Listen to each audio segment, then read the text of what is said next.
Tonight's meeting of the Metropolitan, Nashville, and Davidson County Council is coming to you live from the council chambers at the historic Metro Courthouse.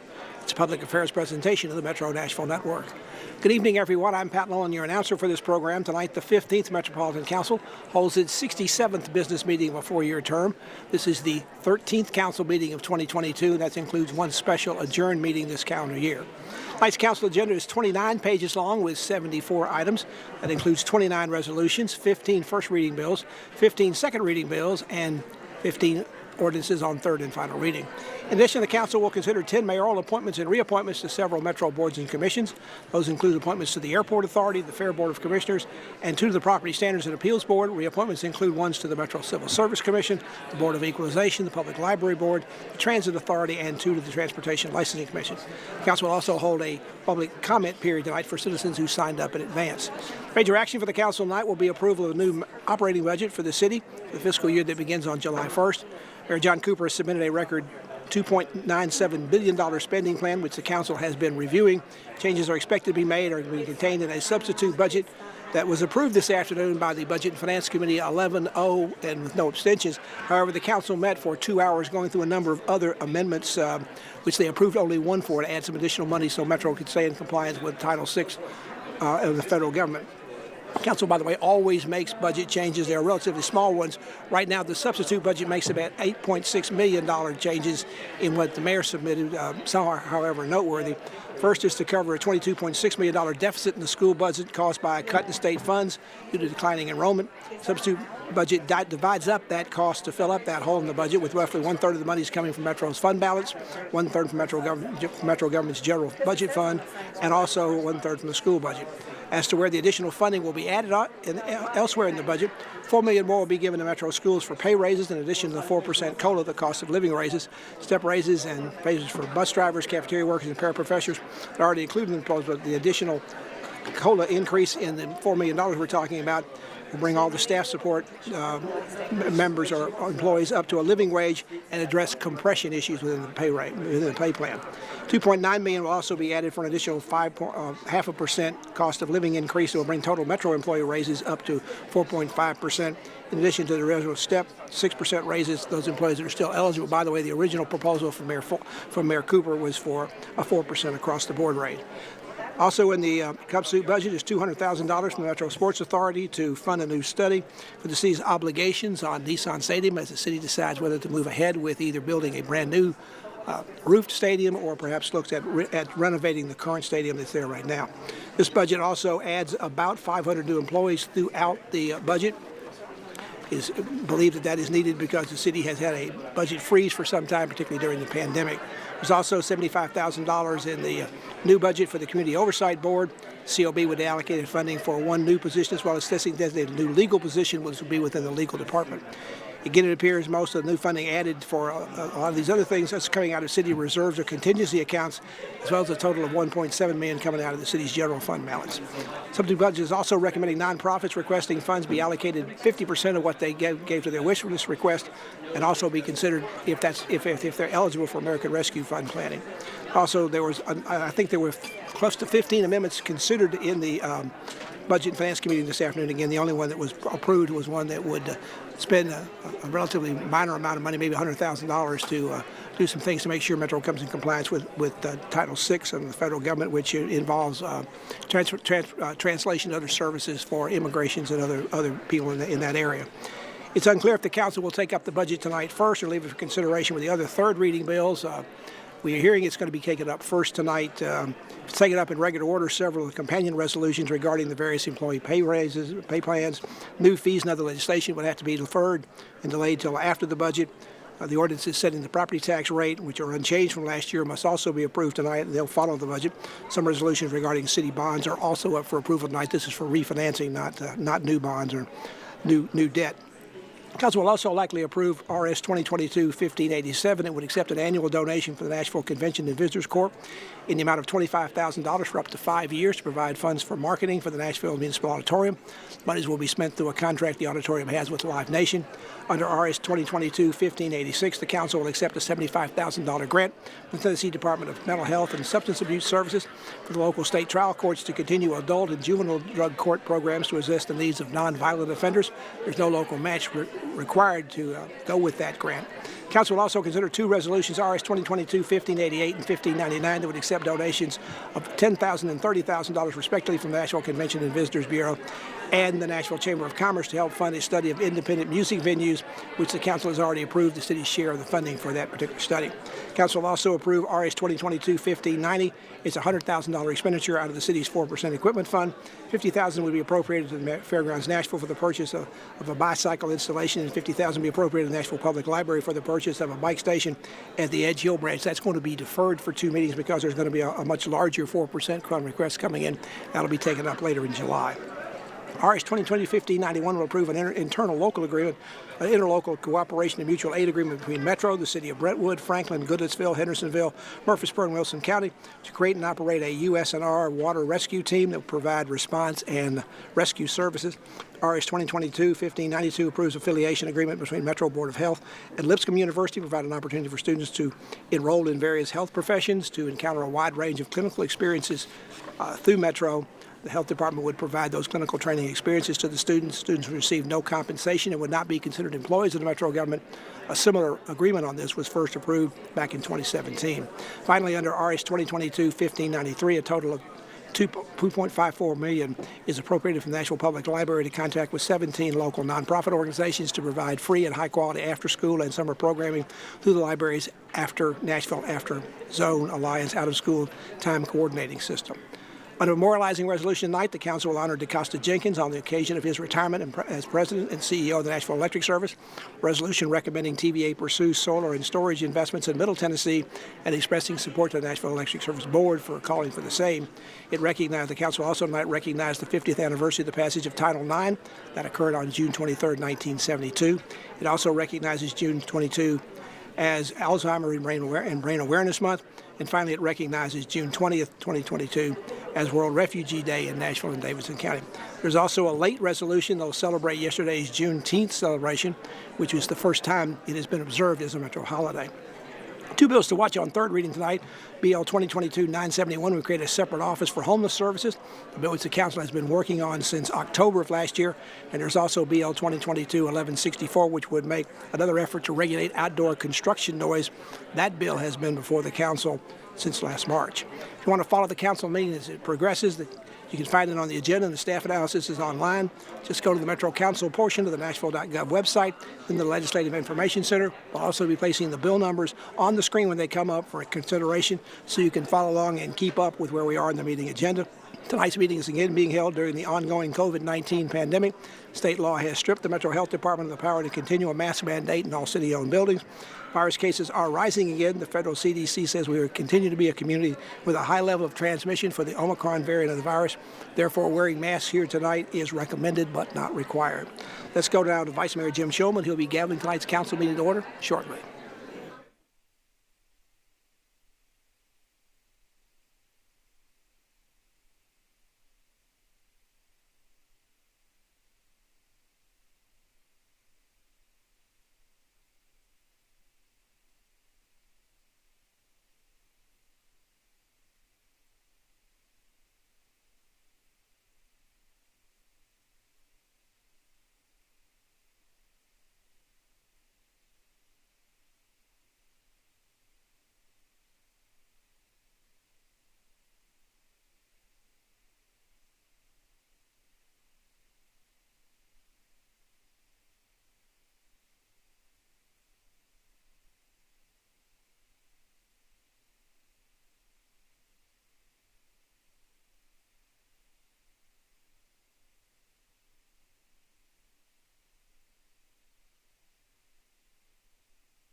Bang it 3 times. Very good. Very good. Good work. Will the meeting please come to order? We welcome you to the Metro Council. Today is Tuesday, June 21st, 2022. Will all members of the council, as well as the public, please rise for the invocation, remain standing for the Pledge of Allegiance. Our invocation tonight is brought to us by Angie Adams, the Executive Director of the Pencil Foundation, a guest of Councilmember Mary Carolyn Roberts. Thank you, Vice Mayor Schulman. Please join me in contemplating these words as we center ourselves for this evening's council meeting. We are all here because we believe in the power of living in community with one another.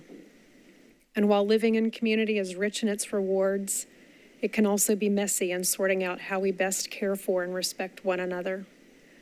Property taxes can feel very conceptual and inanimate when we're inside this room, yet they feel very personal to the senior citizen living on a fixed income and to the young couple who is struggling to purchase their first home.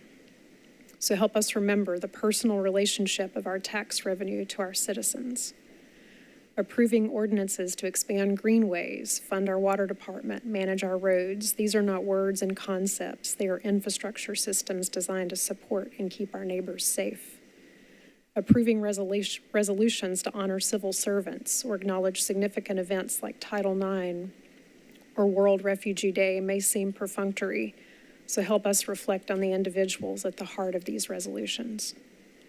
Considering $1 billion investment in our public schools could seem overwhelming, so help us focus on the 83,000 students who are counting on all of us to nurture and prepare them for their futures, including the roles they see us filling now. And let us make it more personal by considering if $12,000 per student per year is sufficient to educate, feed, and nurture our next chief of police, our next superintendent of schools, or our next board of health chair. These students and all our citizens are counting on us to see past the dollar signs and focus on their faces and their humanity as we go about the business of caring for our community. Please help us keep our focus on the people who are our community. Peace and wisdom be with us all. Ready? Start us? I pledge allegiance to the flag of the United States of America and to the republic for which it stands, one nation, under God, indivisible, with liberty and justice for all. Good work. All right, ladies and gentlemen, you may be seated. You may recognize the individual standing to my right. Queen was here 2 weeks ago and spoke in the back and is here once again with her mother, who is standing right over here. Queen is getting ready to go into the 4th grade, correct? Yes, sir. And she, when I went back there to ask her whether she would bang the gavel, I think she beat me back up here. So she really wanted to do it. You did a great job. Thank you for coming. And then you can go stand with your mother, okay? Thank you.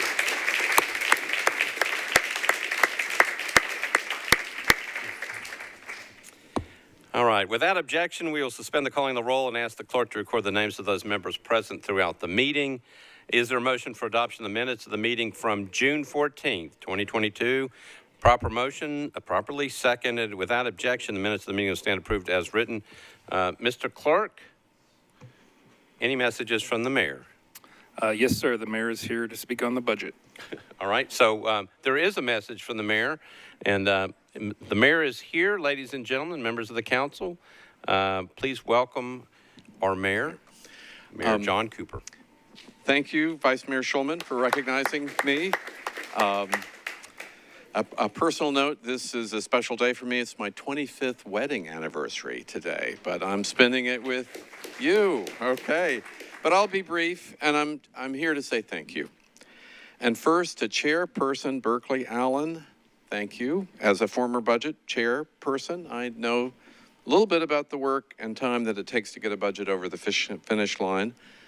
Thank you for your diligence and leadership. And then I want to thank the full Budget Committee for your work and countless hours spent in service to your constituents. I'm grateful for your leadership in Nashville, and then the full council for your input and the many members of the public. I think Chair Allen and I would agree, the many members of the public who've engaged in this process. Many issues facing our city are addressed here, and I think we should feel proud of the work that we're putting forward. Now, some of you have heard me say before, this is a budget for full recovery. It's a budget that reflects values and priorities and supports a vision for Nashville that has rebounded over the last few years of crises, and now it delivers on a generation of investment now. We had not been investing in core services in the past to the degree that we would have liked to, and now this is the opportunity to change that and to make smart investments, better schools, cleaner streets, safer neighborhoods, more reliable city services, sound finances, affordable housing, improved world-class parks maintained well, and better live, work, play communities for us and our families. Now, there are economic challenges ahead of us, I'm afraid, with inflation and rising interest rates. They're going to weigh down our families and our city, but I'm grateful for such sound financial footing that you are putting in place this year and the last years, that we're going to be able to address those future problems confidently. So thank you for your stewardship, each of you, thank you. And again, Chair Allen, thank you. And I'm looking forward to the next great chapter for our city. Thank you, Mr. Chair. And again, thank you, particularly the full budget committee. I know that takes a lot of work, and all council people and members of the public in getting this significant budget passed for our city. Thank you. Thank you.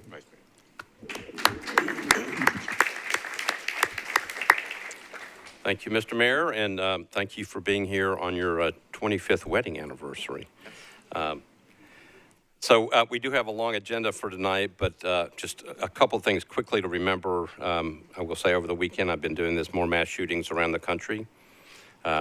We still feel for the people of Uvalde, Texas. And again, please do not forget the people of Ukraine and other places that are battling again for their countries and for their lives. On a happier note, Miss Flannery, who is walking around here, is having a birthday this Saturday, right? So it's her 20th birthday. Is that what you said? 21. So 21. She will be 21 this Saturday. So if you have the chance, after you get through the budget, wish her a happy birthday. All right, we are ready to proceed. Councilmember Vercher, is there a report from the Rules Committee?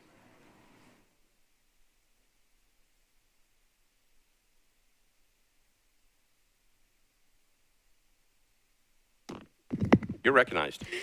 Thank you, Vice Mayor. You came fast. Usually, you know, you're up there bloviating some. So you did come fast, Vice Mayor. That's why I love you. Absolutely, Vice Mayor. For the Airport Authority Board reappointment of Ms. Nancy Sullivan for a term expiring April 6, 2029. Rules and Elections and Confirmations recommended approval 5-4, 0 against. For the Civil Service Commission reappointment of Ms. Sanders, expiring March 31st, 2027, recommended approval 5-4, 0 against. The Fair Commissioners Board appointment of Mr. Anthony Owens for a term expiring June 6, 2027, we recommended approval 6-4, 0 against. And also for Ms. Sherilyn Pettis, Vice Mayor, we recommended a one-meeting deferral to the Metropolitan Board of Equalization reappointment, 6-4, 0 against.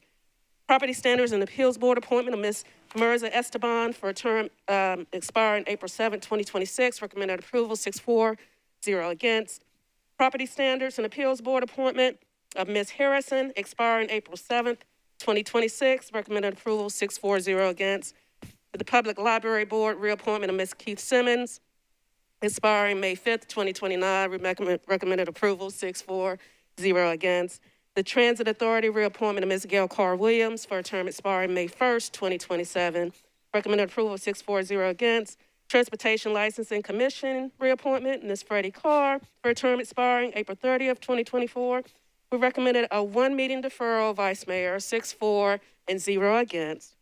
Transportation Licensing Commission reappointment Mr. Sal Hernandez for a term expiring April 30th, 2024.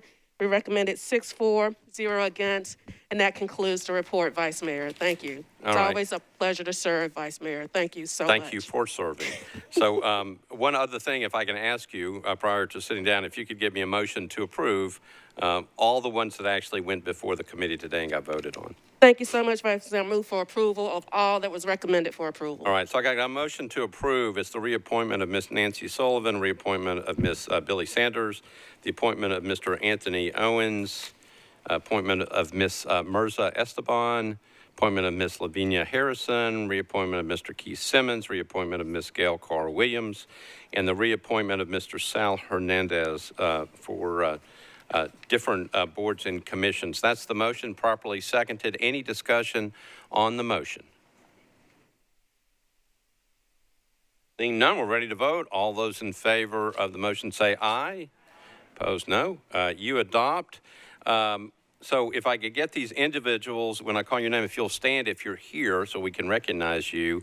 Nancy Sullivan for the Airport Authority Board. Billy Sanders for the Civil Service Commission. Anthony Owens for the Fair Commissioners Board. I've got Ms. Mirza Esteban for the Property Standards and Appeals Board. You want to stand up? There you go. I see you. Lavinia Harrison, Property Standards and Appeals Board. Mr. Keith Simmons for the Public Library Board.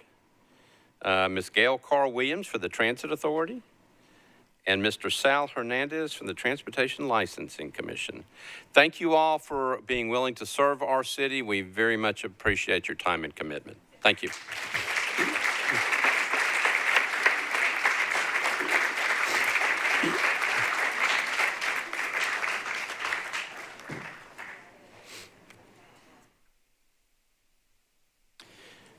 All right, so the next order, I'll just, the public comment period, we had no one sign up. So no one will be on the public comment period for tonight. Let everybody get back to their seats.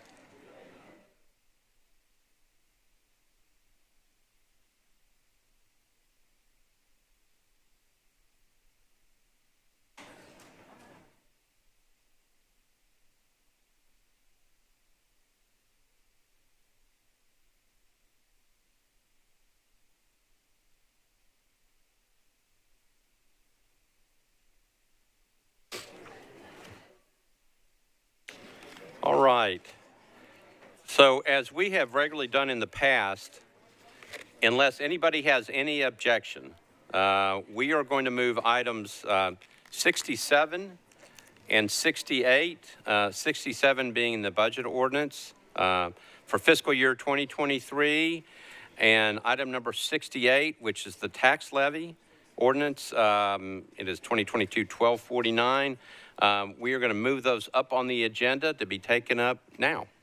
Any objections to going ahead and moving those up on the agenda? No objections, Vice Mayor. Good. Okay, that makes it very clear. Anybody else? All right, seeing none, no objections. Thank you, Councilmember Vercher.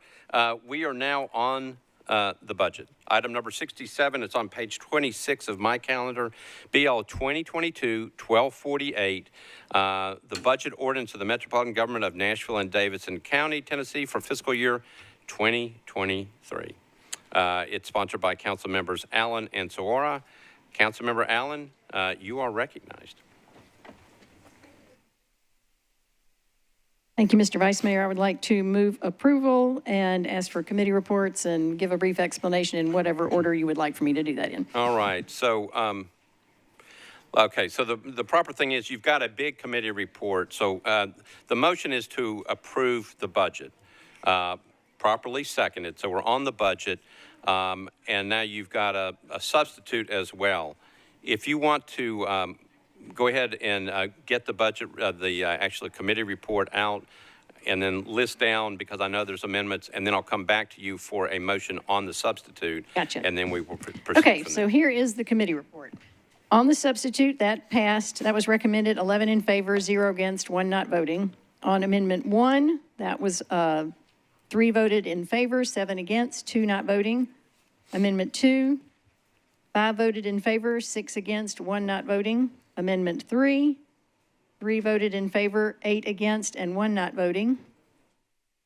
Amendment 4, 0 in favor, 6 against, and 6 not voting. Amendment 5, 1 in favor, 10 against, 1 not voting. Amendment 6, 0 in favor, 11 against, and 1 not voting. Amendment 7, 0 against, 0 in favor, 11 against, and 1 not voting. Amendment 8, 6 in favor, 8 against, 1 not voting. Amendment 9 was withdrawn. Amendment 10, 0 in favor, 4 against, 8 not voting. Amendment 11, 0 in favor, 8 against, 4 not voting. Amendment 12 was withdrawn. Amendment 13, 1 in favor, 6 against, 5 not voting. Amendment 14, 2 in favor, 3 against, 4 not voting. Amendment 15, 0 in favor, 6 against, 6 not voting. A late filed amendment by Councilmember Suara had 4 in favor, 4 against, 5 not voting. And the second late amendment was not discussed. It was redundant. All right, so let's go back to amendment number 8. Councilmember Welsh has her hand up. The vote that I had recorded was 6 in favor, 5 against, and 1 not voting. That was what my record said, but. Okay, I'm double checking. Councilmember Welsh, just checking. It's your amendment. That was it. I just wanted to correct the vote total. Okay. Thank you. Okay. All right, so those are the votes from the amendment. And again, the Budget Committee took up the substitute as amended and approved it. You said 11 for and 0 against? That's correct. 1 not voting. All right. So, ladies and gentlemen, members of the council, where we are is we're on BL 2022-1248. It's the budget ordinance. Councilmember Allen has moved the budget ordinance and it's been properly seconded to get it before. She just gave the committee reports of the substitute and then all the amendments and then the substitute as amended, what the vote was coming out of the Budget Committee. So we are now ready for a motion on the substitute to get that properly before us. And then there's going to be an explanation of the substitute. Before we actually vote on the substitute, we'll take up all the different amendments and then come back to the substitute as amended, if any. Chairman Allen, you are recognized for a motion on the substitute. So thank you, Mr. Vice Mayor. First, I want to start by thanking all the members of the Budget and Finance Committee who put in lots of hours to do a very thoughtful job of reviewing the budget that was given to us by the mayor and then listening to all the community input, both through the community public comment period in March and the public hearing at the beginning of June, as well as some very productive wish list sessions where we talked through changes that we would be interested in making. And the substitute that is before you does a number of things. I'm not going to go over them all because we've talked through them a lot, but the first thing it does is fill a hole that was created in the MNPS budget by updated information from the state on how much money they would supply. And that ate into a whole lot of things that would normally be funding sources for other things that we wanted to do. There were 55 wish list items. We were not able to do all of those, clearly. We had a good process for sort of rating our prioritization of that, and we started at the top of that list and worked our way down as far as we could without trying to have much of an impact on important things that were included in the budget, which I'm grateful for. So the biggest things that we did were make adjustments to salary increases to the levels that were closer to what the civil service had recommended, and also what we were hearing from MNPS employees about being supportive of support staff. And beyond that, there's a list of about 15 other items that we were able to give departments or to make adjustments to give money to nonprofits and other organizations that help fulfill the mission of Metro. So I will not go further through those except to say that we worked really hard to find funding that would not have an impact on things that we think are important to do to people, and pretty much tapped most of those funds in a way that still, I think, leaves us as a responsible budget that protects our fund balance, which we need to have because there may be hard times ahead of us, and also protects our 4% fund, which we know departments will be coming back and asking for requirements for equipment and things like that that they depend on having. So I appreciate all the work that's gone into this. We're not totally finished, but people have I think, worked very hard to make hard choices. We can't do everything we wanted to, but I think we've done a lot of great things in this budget, and I would ask for everyone's support. All right. Thank you, Chair Allen. So, Councilmember Allen moves the substitute, properly seconded. It's my understanding that we vote on we're double checking, but it's my understanding we vote on the substitute just to get us in place. Then we start taking up the amendments, and if we get amendments on it, then we would vote for the full substitute as amended, okay? So we are on the substitute, the motion to approve the substitute. Are there questions about the substitute, discussion on the substitute before we get into the amendments? Any questions on the substitute? All right, we're going to go ahead and get the substitute approved. All those in favor of the substitute say aye. Aye. Opposed, no. Okay, so the substitute's approved.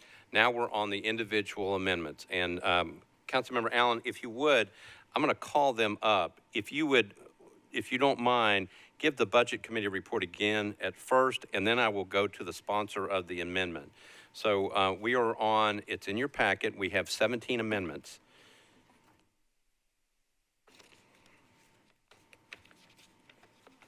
All right, so we are on amendment number 1 to the substantive ordinance. That is by Councilmember Rosenberg. Councilmember Allen, the vote again, just for purposes of understanding from the Budget Committee on amendment number 1. Thank you, Mr. Vice Mayor. On amendment number 1, the recommendation was 3 in favor, 7 against, 2 not voting. All right, thank you. Councilmember Rosenberg, you're recognized on your amendment. Thank you, Mr. President. This amendment shifts $98,700 from Partnership 2030 to the new Housing Division. It does that for the purpose of supplying the 4th position that they need, want, desire in order to have a functioning department stand up. I think we all understand the benefits of the position and the fact that this is such a high priority. The hesitation that I've heard is surrounding the source, which is Partnership 2030, or which is money that we give over to the Nashville Area Chamber of Commerce. I think it's important to be clear that they don't do their economic development work because we pay them. They do it because that's what they do as an organization. It advantages their membership, it grows their membership. They're not doing it for a stipend, and they're not doing it out of the kindness of their heart, and they're not doing it because of this money that we've made a habit of giving them. We are the only government that's currently giving them a handout. They recruit to Cheatham County, Davidson County, Dixon County, Murray County, Montgomery County, Robertson County, Rutherford County, Sumner County, Wilson County, and more than any, Williamson County, and none of them pays the Nashville Area Chamber of Commerce to do it. This was intended to be a one-time stipend years ago, and we've gotten into the habit of handing them money every year. And where does it go? It doesn't go to economic development. It doesn't go to community development. And it absolutely does not go toward protecting the interests of our constituents.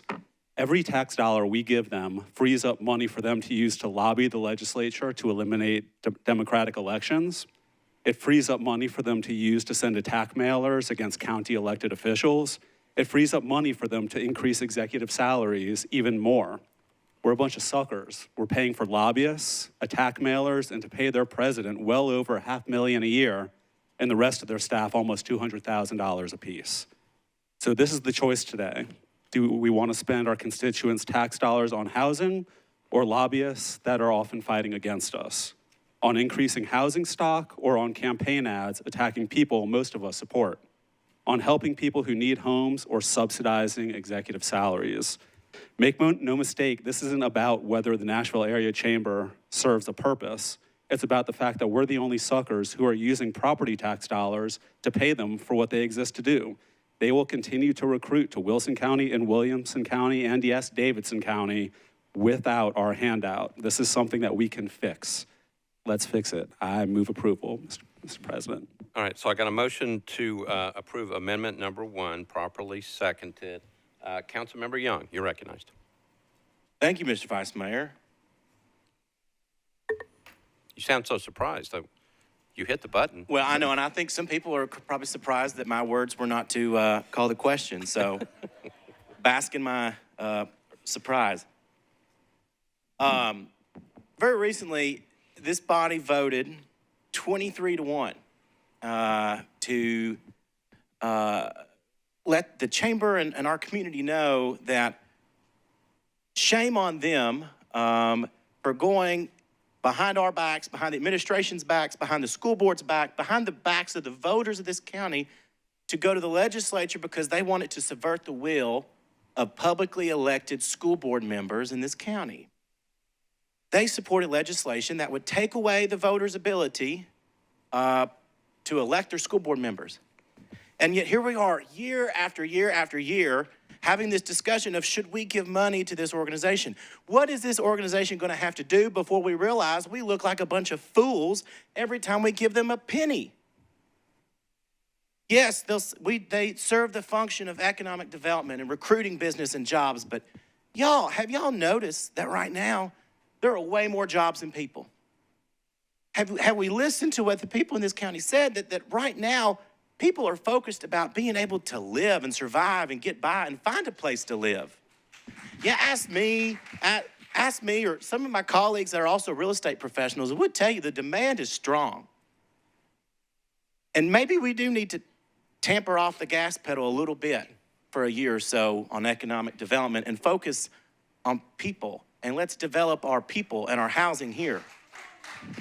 Shame on the Nashville Chamber of Commerce for always going to subvert the will of this body and putting out report cards scoring us.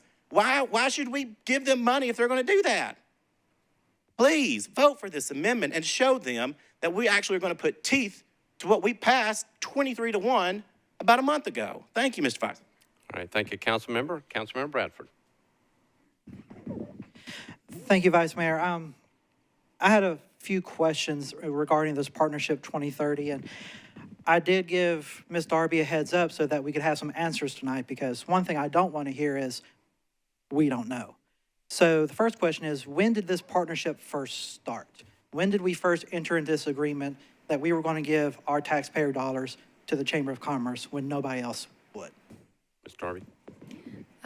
Councilman, I passed your questions on to the administration for answers, so I would like to turn over to the administration. Mr. Jamison. The Partnership 2030, there were previous iterations of it involving contributions and collaborations with the Chamber of Commerce that were in advance of 20 years ago. I know beginning in 2003, we were voting on similar allocations. There are two people that may be in the chamber that were brought to answer those questions, but they weren't asked in Budget and Finance. I don't know if either Mr. Courtney Pogue or Victoria Payne are here, but I'm not seeing hands up, but that's the information I can provide you.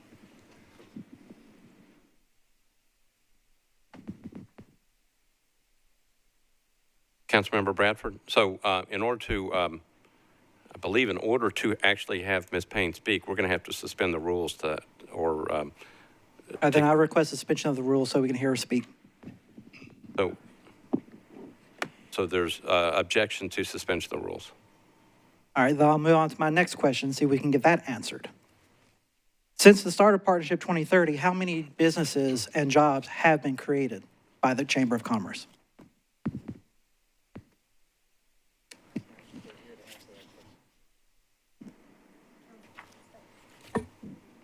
Ms. Darby. Councilmember, once again, I passed those questions on to the administration to have someone here to answer questions at the Budget and Finance Committee meeting. And Ms. Payne is here to answer the questions, but if there's not a suspension, I don't. Okay, so we're double checking. Hold on. Councilmember Bradford, hold on just a second. May address the council in public hearing for specific resolution for public hearing expires. The council approves the councilman's motion by 2/3 vote of the council members present, such meeting to members of the board. This motion is just for the subsequent meeting in which public hearings take place. So the only way to do it, It's not the, you can't do it. They have to suspend the rules. Yes. Okay. Councilmember, we were double checking the rules to see if there was another way in. We can't find that unless you suspend the rules. Okay. Well, then I'll go ahead and forego the last question I had, since nobody's willing to answer any questions or provide any information that is important to this body, like what is the return on the investment of this money? You know, we heard other colleagues tonight talk about what the chamber has done to subvert the will of the voters of Davidson County. And this is a perfect example of the old adage, be careful not to bite the hand that feeds you. And that's exactly what the chamber did when they went to the state to try and go behind our backs, the backs of the administration, the backs of the school board, and the backs of the voters and taxpayers of Davidson County. They bit the hand that feeds them. And so is this body going to stand up to the chamber, stand by its vote that it made over a month ago, stand by its principles, and say no more? I urge every single person. There was 23 people that voted in favor of that resolution. I expect to see 23 votes for this amendment tonight. Thank you. All right, thank you, Councilmember. Councilmember Swope, you're recognized. Previous question. All right, Councilmember Swope has called the previous question. We're not voting on the amendment, just the previous question. All in favor of the previous question, say aye. Aye. Opposed, no. Previous question prevails. I think we'll go on the board on this one, just to be on the safe side. All right, so what we're voting on is amendment number 1 to the substitute. Amendment number 1 is introduced by Councilmember Rosenberg. It's been properly seconded. We're voting on the amendment. If you're for the amendment, you'd vote aye. If you're against it, you're going to vote no. Mr. Clerk? All right. All right, Mr. Clerk, if you would, open up the machines. We're voting on amendment number 1.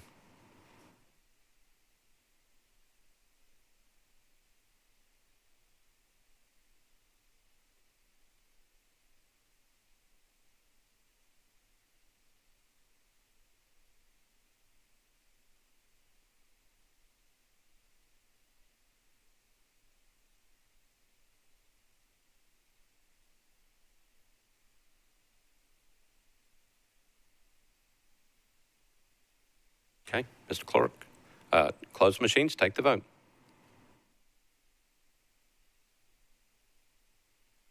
So it's 19 ayes, no 15, 3 abstentions, so the amendment passes.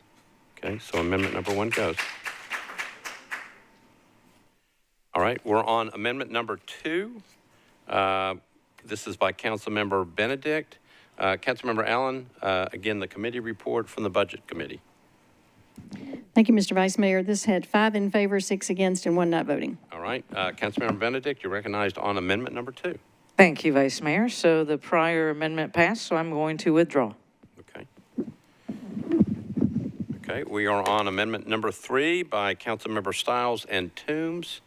Councilmember Allen, Budget Committee report on amendment number 3. Thank you, Mr. Vice Mayor. This amendment had 3 in favor, 8 against, and 1 not voting. Okay, thank you. Councilmember Toombs, you're recognized on amendment number 3. Thank you, Mr. Vice Mayor. I am going to withdraw this with a brief comment. Okay. So there was some confusion previously regarding whether or not this amendment should have been included on the list when we did the quadratic voting. There was a Councilwoman Stiles started working on this under the former director, Mr. Okay. I'm sorry, under the Councilman Hall threw me off. I'm sorry.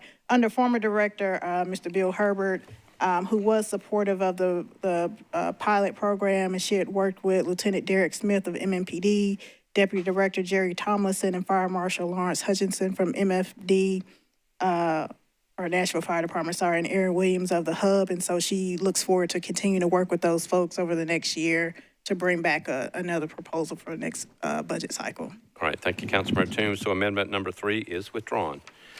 We are on amendment number 4. Councilmember Allen, Budget Committee report. Thank you, Mr. Vice Mayor. Amendment 4 had no votes in favor, 6 against, and 6 not voting. All right, thank you. Councilmember Evans. Thank you. I'm going to Amendment withdraw. Okay. So Councilmember Evans withdraws amendment number 4. Okay, we are on amendment number 5. Councilmember Allen. Thank you, Mr. Vice Mayor. Amendment 1 had 1 in favor, 10 against, and 1 not voting. All right, thank you. Councilmember Bradford, you're recognized on amendment number 5. Thank you, Vice Mayor. So this amendment is seeking to take $45,457.49 from the Metro Parks and Recreation Bike Police and instead allocate that to the Health Department as far as Metro Animal Care Control for a foster coordinator.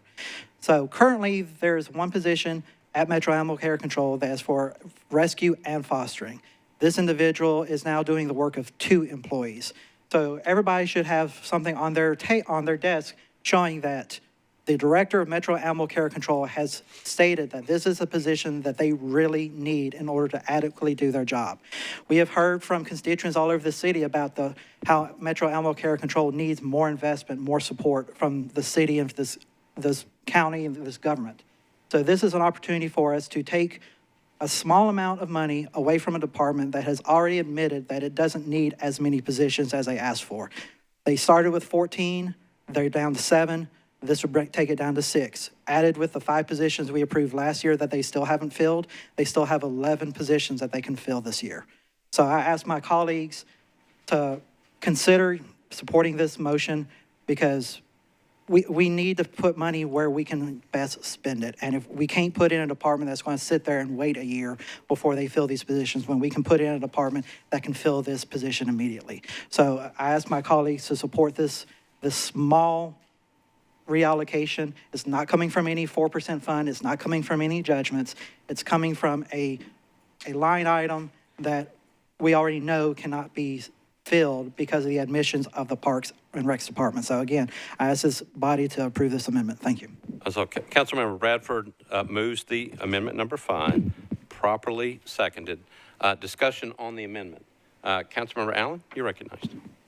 Thank you, Mr. Vice Mayor. I think this is just a point of clarification. In conversations that I had with Metro Health, who oversees Metro Animal Control, I had asked what position would be the most important to them, and the position that they said was the animal behaviorist, which is what's listed at the top of this email. So it's possible that the money that is in the substitute, which was additional funding that would raise the salary to what they needed for an animal behaviorist, above a position that they thought they probably wouldn't be filling because they had to wait for a vehicle. It's possible that there is funding in the substitute budget for an animal behaviorist. So I'm just checking to see if we've already filled this position, and perhaps we don't need to allocate an additional pot of money for it. Councilmember Bradford looks like can answer that question. Councilmember Bradford. No, this is a separate position from the behaviorist. They do need both positions, behaviorist and the foster care coordinator. The behaviorist for the added roles that they're doing to help with the animals and to make sure that they are being properly taken care of. But like I said, the current position, the individual is doing the work of 2 people, and so this position would allow them to create a separate rescue coordinator and a separate foster coordinator. So I appreciate the behaviorists that got put in the substitute budget. This is one additional FTE for Metro Animal Care Control. Okay. Councilmember Murphy, you're recognized. Thank you. I'm going to have to recuse on this vote, and I just wanted to announce why. I know we don't normally do that, but I have been on the Greenways Commission during our first term. I'm very involved with Greenways for Nashville and their event planning right now, but I recently took a position with a national animal advocacy group, and so I just wanted to be very clear that it is not that I am picking sides or not picking sides on this one. I like Greenways and puppies, so. Thank you, Councilmember Murphy. Councilmember Swope, you're recognized. Previous question. All right. So we're voting on the previous question, not on the amendment. All those in favor of the previous question say aye. Yep. Opposed, no. Previous question prevails. So we are now voting on amendment number 5. We'll try this by voice vote. If you're for the amendment, vote aye. If you're against, you'd vote no. All those in favor of the amendment say aye. Opposed, no. No. I believe the noes have it. Okay, so I'm going to say the noes have it. So this amendment is voted down. Okay, and Councilmember Murphy recuses herself on the vote. We are on amendment number 6. Councilmember Bradford, let me get the committee report first from Councilmember Allen. Thank you, On Mr. amendment Vice number Mayor. 6. On Amendment 6, Budget and Finance had 0 in favor, 11 against, and 1 not voting. All right, thank you. Councilmember Bradford, you're recognized on amendment number 6. Yes, I would like to withdraw with a brief comment. Okay, this one's going to be withdrawn. You're recognized. I think it's safe to say if this body wasn't willing to take 45,000 from the parks, they're not going to allow 350,000. So with that, I withdraw. Okay. All right, thank you, Councilmember Bradford. We are now on amendment number 7, which is by Councilmember Johnston. Councilmember Allen, committee report on that one. Thank you, Mr. Vice Mayor. Budget and Finance had 0 in favor, 11 against, and 1 not voting. All right, Councilmember Johnston, you're recognized. Thank you, Vice Mayor. This would take $345,000 from Parks and Recreation and would increase funding for MAC workforce, beautification in council districts, neighbor to neighbor, sister cities, community resource center, and hands-on Nashville. These were all community support organizations that were requested in our wish lists. Some of them were funded at 50% by Chair Allen. So I made those at 100%, and then I added in Community Resource Center and Hands-On Nashville specifically because we have those organizations as part of an MOU and our SIMP plan for disaster relief. So they are expected to be at the ready, on site when any disaster strikes. And I think all of the council members that have experienced disasters in their districts lately, the past couple of years with floods, tornadoes, bombs, can attest to those two organizations being incredibly significant in our disaster relief efforts. And so I did want to go over why I chose Parks and Recreation. Since 2019, this department has not spent over $40 million any year, 19, 20, 21, or 22. In 2019, they gave back $610,000 to the general fund. In 2020, they gave back 4.3 and some change million, excuse me. In 2021, they gave back 3.5 million and some change to the general fund. And this year, they are on target to give $10 million back to the general fund, and this in a time where our parks and greenways were heavily relied on during COVID because that gave us outdoor social distance recreation and activities for our constituents, the residents and visitors to Nashville to be able to enjoy. Last year, this is not a knock on parks. I'm very supportive of parks. Last year, I brought the amendment forth to add funding to this department because of how important that department is to our county. At this point, the 53 million and some change that is in the mayor's proposed budget is $15 million over what their actual expenditures for last year is. So I think that $345,000, which is pennies in comparison, that I know will be spent with these community organizations that serve the entire county that are much, much needed, is a better allocation. And so I hope that you will support this amendment. Thank you. All right, Councilmember Johnston moves amendment number 7, properly seconded. Discussion, Councilmember Saguaro. Thank you, Vice Mayor. I typically don't like to repeat what I said in committee on the floor, but because a lot is being said, I wanted to make sure that I say it again.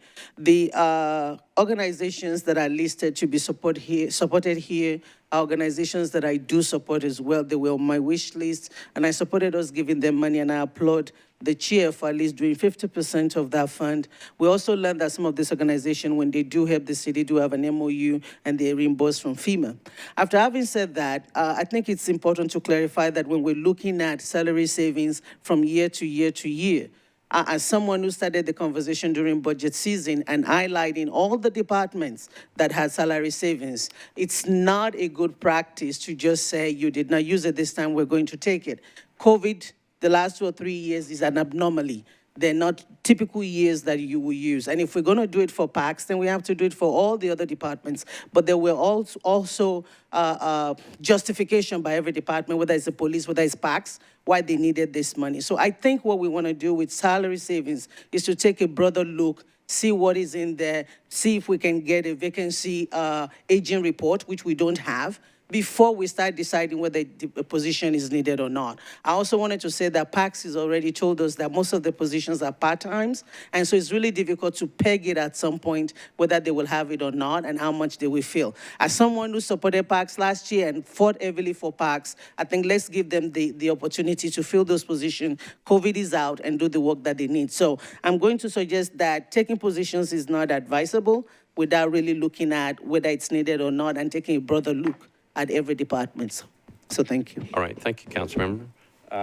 Councilmember Swope, you're recognized. Previous question. All right, Councilmember Swope has called the previous question. Again, we're voting on the previous question, not the amendment. All those in favor of the previous question say aye. Yes. Opposed, no. Previous question prevails. We are voting on amendment number 7 by Councilmember Johnston. We'll try it by voice vote. All those in favor of the amendment say aye. Opposed, no. No. Noes have it. Amendment number 7 is defeated. Yeah, Councilmember Taylor? Abstain. Oh, Councilmember Taylor wants to be listed as abstaining on amendment number 7. All right.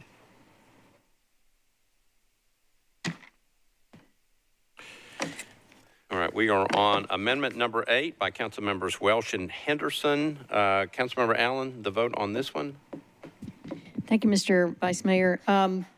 Amendment 8 had 6 in favor, 5 against, and 1 not voting. All right. Councilmember Welsh, you're recognized on your amendment. Thank you very much, Mr. Vice Mayor. This is an amendment to fund a full-time Title VI compliance officer and a part-time support staff. This was the only amendment that was actually approved by the Budget Committee, and I think that speaks to the importance of this issue and why we need a full-time Title VI compliance officer. Title VI was created under the 1964 Civil Rights Act, and it requires that no government entity or agency have any type that receives federal funding have any type of barriers to full participation in government by all of its citizens, particularly, for example, the deaf and hard of hearing, the limited English proficient persons, individuals with any type of physical or mental disability. Everyone should be able to participate full-time in Title VI. And in my research into Title VI compliance within Metro, I found out that we are not, in fact, in compliance. There are many deficiencies throughout, from documents not being translated in other languages for people who need them, for physical barriers to being able to navigate through some of our Metro buildings and things. It's extremely important that we take care of those issues and that we also fulfill all the other things required under Title VI, which include data gathering about complaints, which includes making sure that we are tracking that data, we are reporting to the federal government, and we are taking tangible steps to address all of those issues, plus training all new staff annually on Title VI issues so they know what to look for and to report. I think I really appreciate what the chair did and the substitute, putting in so many things to address many of these deficiencies, but I think what is in the budget actually highlights more the deficiencies and where we can improve in Metro by having a compliance officer in place and standardizing our compliance throughout Metro. So I ask my colleagues to support this. It is $125,000 from NDOT. That is a department that has received many new full-time employees, and I think this is more beneficial in the long run because if we don't get into full Title VI compliance, we are at risk of losing federal dollars. So I ask my council colleagues to support this amendment. Thank you. All right, so Councilmember Welsh is moving amendment number 8, properly seconded. Discussion, Councilmember Sawara, you're recognized. Oh, no. Okay, from before? Oh, he's Okay. Councilmember Young, you're recognized. Thank you, Mr. Vice Mayor. As chair of the Transportation Infrastructure Committee, I feel obligated to speak against this. Not because Title VI is not important. In fact, it's critically important, especially when it comes to NDOT, who receives quite a bit of federal money that we do need to stay in compliance with Title VI with. However, I think it would be a mistake to pull money out of NDOT because this $125,000 would actually delay for an additional 6 months the ability to bring on some folks doing sidewalk repair, gap repair, cleaning of the alleyways, and it'd be a mistake because we can do this without spending the additional funds. There's some software that Metro HR has to make sure that we can reduce the workload at the Human Rights Commission, and it would just, we have the ability to do this and improve upon that, and so I would speak strongly against and urge my colleagues to vote no of taking this money from NDOT. That yes, they have been getting new positions and stuff, but it is probably the single most department over the last decade or so that's been underfunded and underled. And so we have a lot to catch up on. And I would urge my colleagues to vote no. Thank you, Mr. Vice Mayor. All right, thank you. Councilmember Sepulveda. Thank you, Vice Mayor. I'm actually going to be voting in favor of this amendment, and for several reasons. Being the only Latinx council member, I get calls on a regular basis with people who are having trouble in our metro departments. About a week ago, I got a call from someone who was being denied at Vital Records a translator. That happened in our metro department.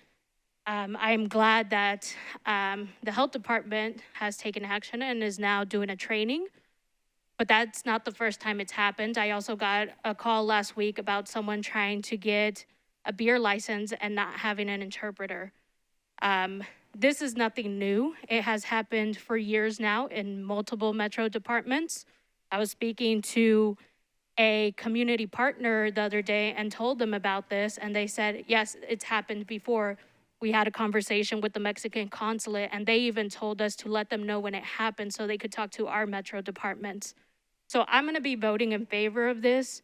I would suggest that many of my colleagues vote in favor of this. I think we have to have a long conversation about our HR department in the future. So I would ask my colleagues to vote in support. All right, thank you, Councilmember. Councilmember Sledge, you recognize? Thank you, I'm sorry, let me go back. Councilmember Johnson. Oh, good. She was in front of you, I just didn't see it. I'll come back to you, Councilmember Sledge. How could you Councilmember not Johnson. see me? Thank you. I'm actually going to piggyback off of what Councilman Young started saying about what this source of funding would do, taking away from NDOT with a 6-month delay on sidewalks and alleyway cleanups. It will definitely have an impact. What I wanted to add to that is that I did hear that Director Hall has said that she has software that can perform this service already in her department. I don't think she's utilizing it to the best of its ability at this point. I think there's some things that need to be worked out. But she does feel confident that this service is already, we already have the ability to provide this service. Again, we're probably not doing it well. I know that Councilman Sepulveda receives calls. She's actually helped me with some people in my district. And Title VI is very important. There's no question about that. I just think that we already have the ability to do this in-house. And I don't want to put the really extraordinary work that NDOT has started to do. We're on a really great track with some really great momentum, and I don't want to sidetrack that with any cuts. So I hope that we do not support this amendment, but look at what we already have in-house to provide the service. Thank you. All right, thank you, Councilmember. Councilmember Sledge, you're recognized. Thank you, Vice Mayor. So I'm rising in support of this, and I want to speak a little bit to two things. I know people are bringing up NDOT a lot. Just remember, we're adding dozens of positions to NDOT in this budget, on top of the positions that we've added previously. And I've heard this mention about software, which is a bit of a new one to me, but I want to give a personal experience with the District 17 constituent. You know, Title VI and ADA often go hand in hand. And a resident of District 17 recently reached out to the Fair Board, attended a Fair Board meeting, and mentioned issues that she had been having about accessibility on the Fairgrounds campus. And to the credit of the Fair Board and to Director Womack at the Fairgrounds, they got everybody together, and we went on a full tour of the Fairgrounds a couple of weeks ago, and there were members from WeGo and General Services and the Fair Board and Fairgrounds staff, contractors who've been working on the stadium, who've been working on the infrastructure project around the stadium. Like I said, there were about 20 people who responded to this constituent's request. And as we went through the campus, she pointed out the experiences that she's been having in and around the fairgrounds, whether it was sidewalks that were obstructed by signs, whether it was sidewalks that were not repaired, whether it was a ramp that didn't have the correct signage that she needed in order to know where she would be able to go to access a particular facility, where she would be able to sit for visibility lines within the stadium and other facilities. And I cannot tell you how many people during the course of the probably hour and a half that we spent out there, how many people from various metro departments came up to her and said, I am so glad that you came out and asked this of us because otherwise we would not have known. There were members of General Services who said, thank you for bringing it up because we keep bringing it up and we're not getting anywhere. And it took quite frankly, the time, effort, and bravery of one constituent and the response from her government in order to deal with one small portion of our county. So to ask for somebody to help be a coordinator, software ain't gonna get that. We need somebody who's there to advocate, somebody there to oversee, and somebody who's there to receive the issues, questions, and complaints that we get on this. And right now, we're just not getting that kind of centralization. Colleagues, this is needed. This is absolutely needed, and I'd ask for your support. Thank you. Thank you, Council Member. Council Member Swope. Previous question. Previous question. Okay, we're voting on the previous question, not the amendment. All those in favor of the previous question, say aye. Yes. Opposed, no. Previous question prevails, so we are voting on amendment number 8. I think I'm going to go on the board on this one. Looks like there's going to be a lot of yeses and a lot of nos. All right, so Mr. Clerk, if you would.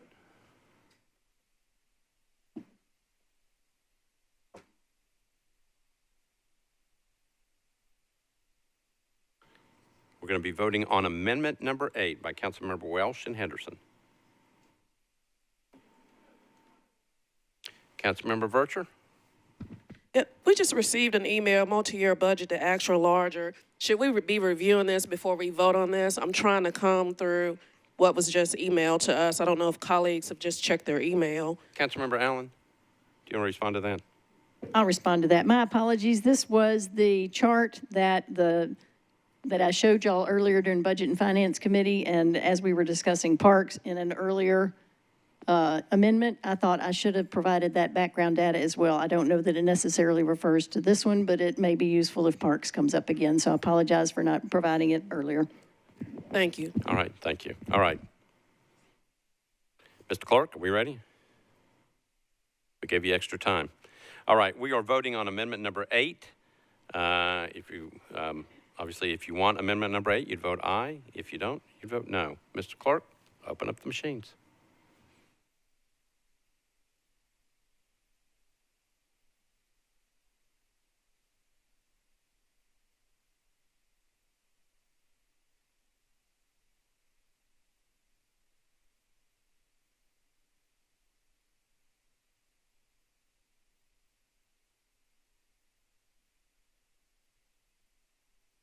Okay. Mr. Clerk, close the machines, take the vote. Ayes 22, noes 15, 1 abstention. Amendment number 8 passes. Okay.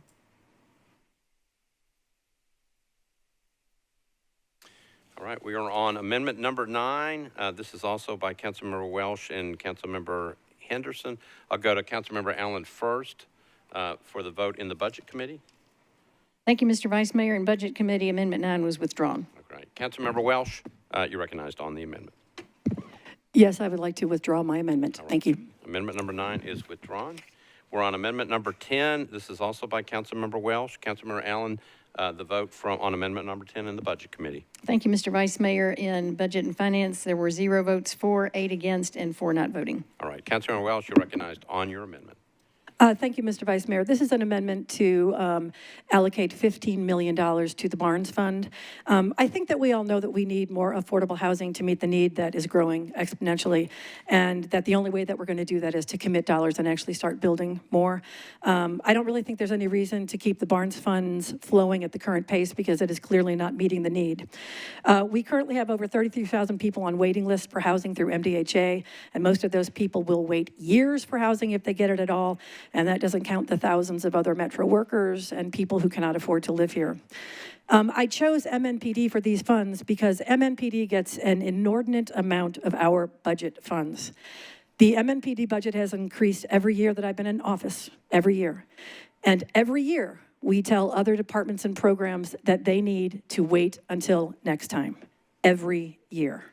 And every year, it's the exact same story, how bad it will be if MNPD has to wait. You know, I went back and I looked at all of the news coverage about every budget since I took office, and every year, they could rerun those stories just by changing out the budget numbers, because it's always the same. The dire consequences that will befall us all if MNPD should ever have to wait. And what's even worse is that in addition to getting their budget wishes filled every year, MNPD also got their ARP wishes funded too, over $12 million for tasers and vehicles. While we didn't fund community needs, while we told other Metro departments and community partners to wait until next time. MNPD gets every shiny thing they want all the time, while some Metro employees don't get a living wage. We don't fully fund COLAs. And everyone watches their purchasing power decrease by the day, while the number of homeless increase, while affordable housing stock falls, while poverty skyrockets and the numbers of services shrink, while we don't build sidewalks and fund transit and let our school buildings fall apart, while other departments fall behind without all employees they need to effectively and efficiently do their jobs, while everyone waits until next time, which somehow never comes. It's immoral, it's unconscionable, and it's unnecessary because this is a choice. I think it's time that MNPD has to wait. They already have 190 unfilled positions, and the money is there for them to actively hire those positions, and it's sitting there unspent. So let MNPD get its current house in order and use the resources already sitting in their account and make do like the rest of us, and then come the next time around. Next time, because everybody else has waited long enough. Thank you. I ask for your approval. All right, so Councilmember Welsh is moving amendment number 10, properly seconded. Councilmember Henderson, you're recognized. Vice Mayor, that was for Amendment 8. Okay, sorry. You just never got there, did you? All right, Councilmember Nash on this one.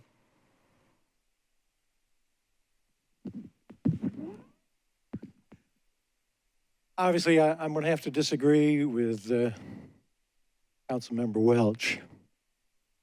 Every department in Metro over the past few years has gone without, including the police department.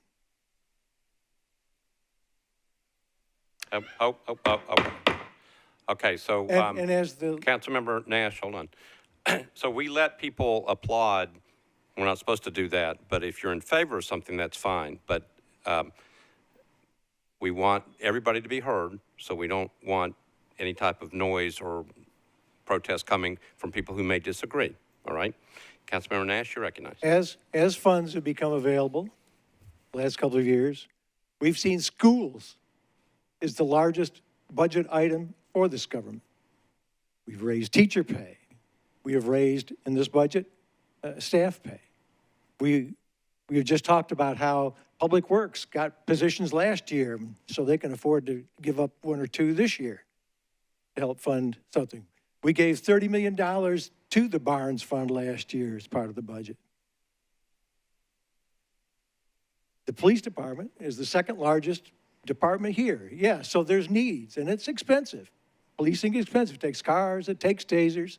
We want them to be able to do the job safely, do it so that they do no harm.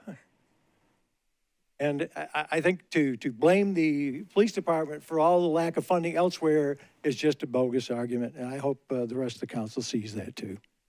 All right, thank you, Councilmember. Councilmember Swope? Previous question. All right. Voting on previous question, not the amendment. All in favor of the previous question, say aye. Aye. Opposed, no. Previous question prevails. We are voting on amendment number 10. You want to go on the board? All right, we're going on the board. Mr. Clerk?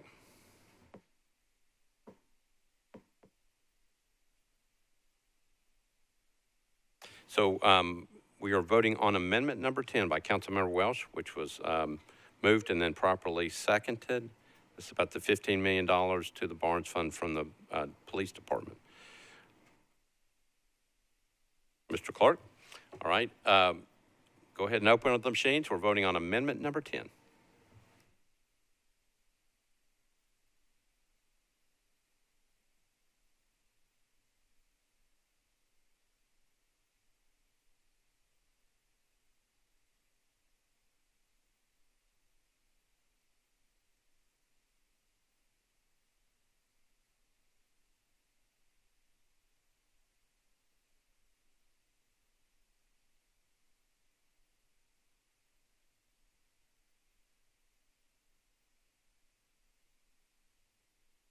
Okay.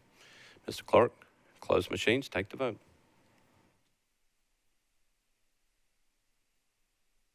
Ayes 5, noes 29, 3 abstentions. The amendment fails. Okay, we're ready to go to amendment number 11. Councilmember Welsh.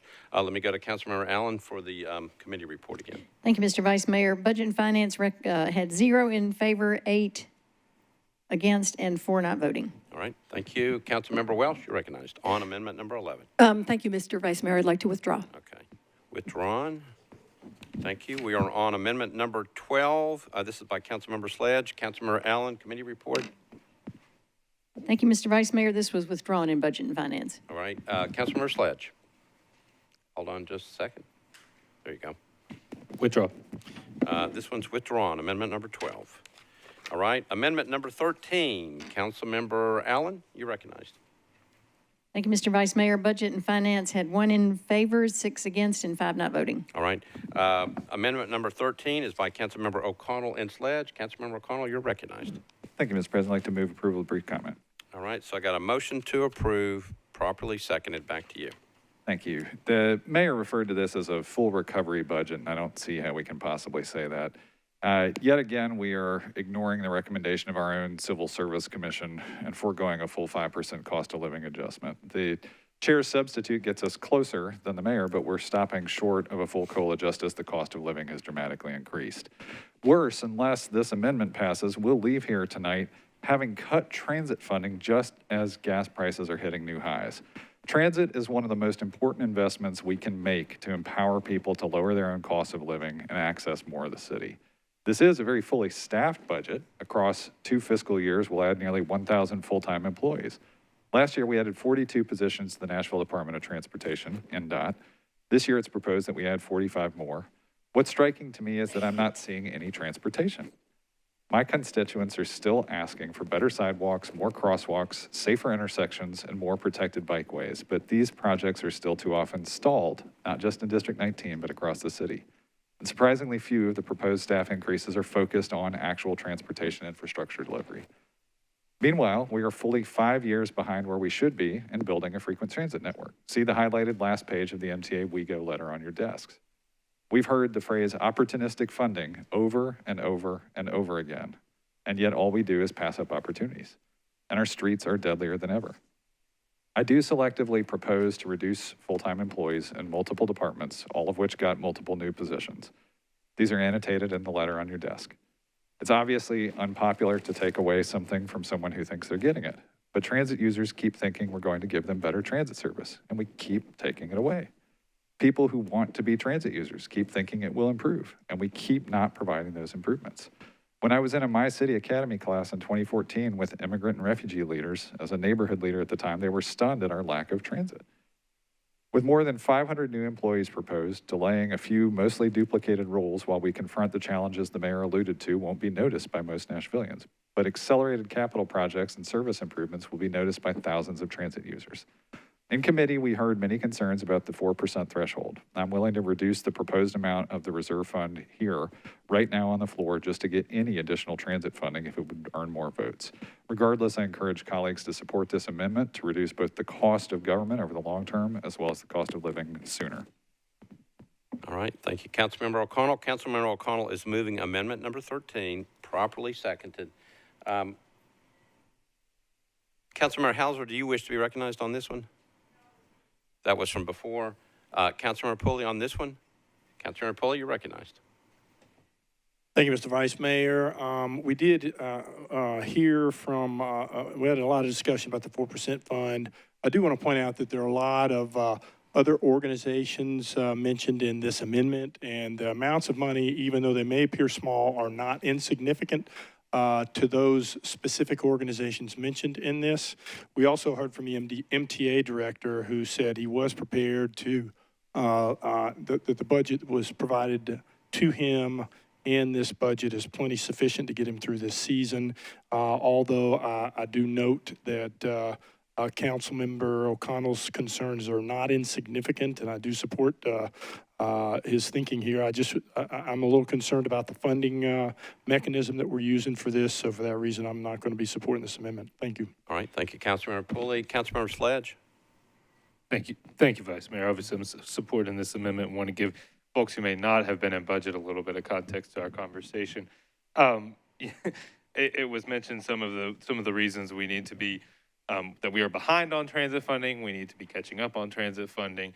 Our current situation notwithstanding, if this million that gets taken out from the substitute versus the mayor's proposed budget, that million has real consequences. It delays the Better Bus expansion that was planned by WeGo on several key crosstown routes, which right now are mostly underserved routes. And then it delays expansion on hours and service on two major lines, the 7, which is the Hillsborough, and the 8, which is the 8th Avenue South line. Those are some of the biggest and fastest growing lines in the county right now. And so it concerns me that at a time where we know that transit is, and for some people, and for many people in our city, a necessity. It's not an option, it's a necessity. It's the only thing out there. And then for others, it might be an option they'd like to take at a time where the gas pump is hitting their wallet, that the expansion won't be there. And we heard from Director Bland about capital needs and the fact that there is a backlog like there is in several other supply chains across the country of actual buses. But this expansion that was planned under the mayor's proposed budget was critical. It was absolutely critical to serving people in our county. So I don't want to put words in Chair Allen's mouth, so I want to make sure that I reflect them correctly. She did mention something to the effect of if we experience a windfall over the next fiscal year, that hopefully we can come back and look at the services that we provide.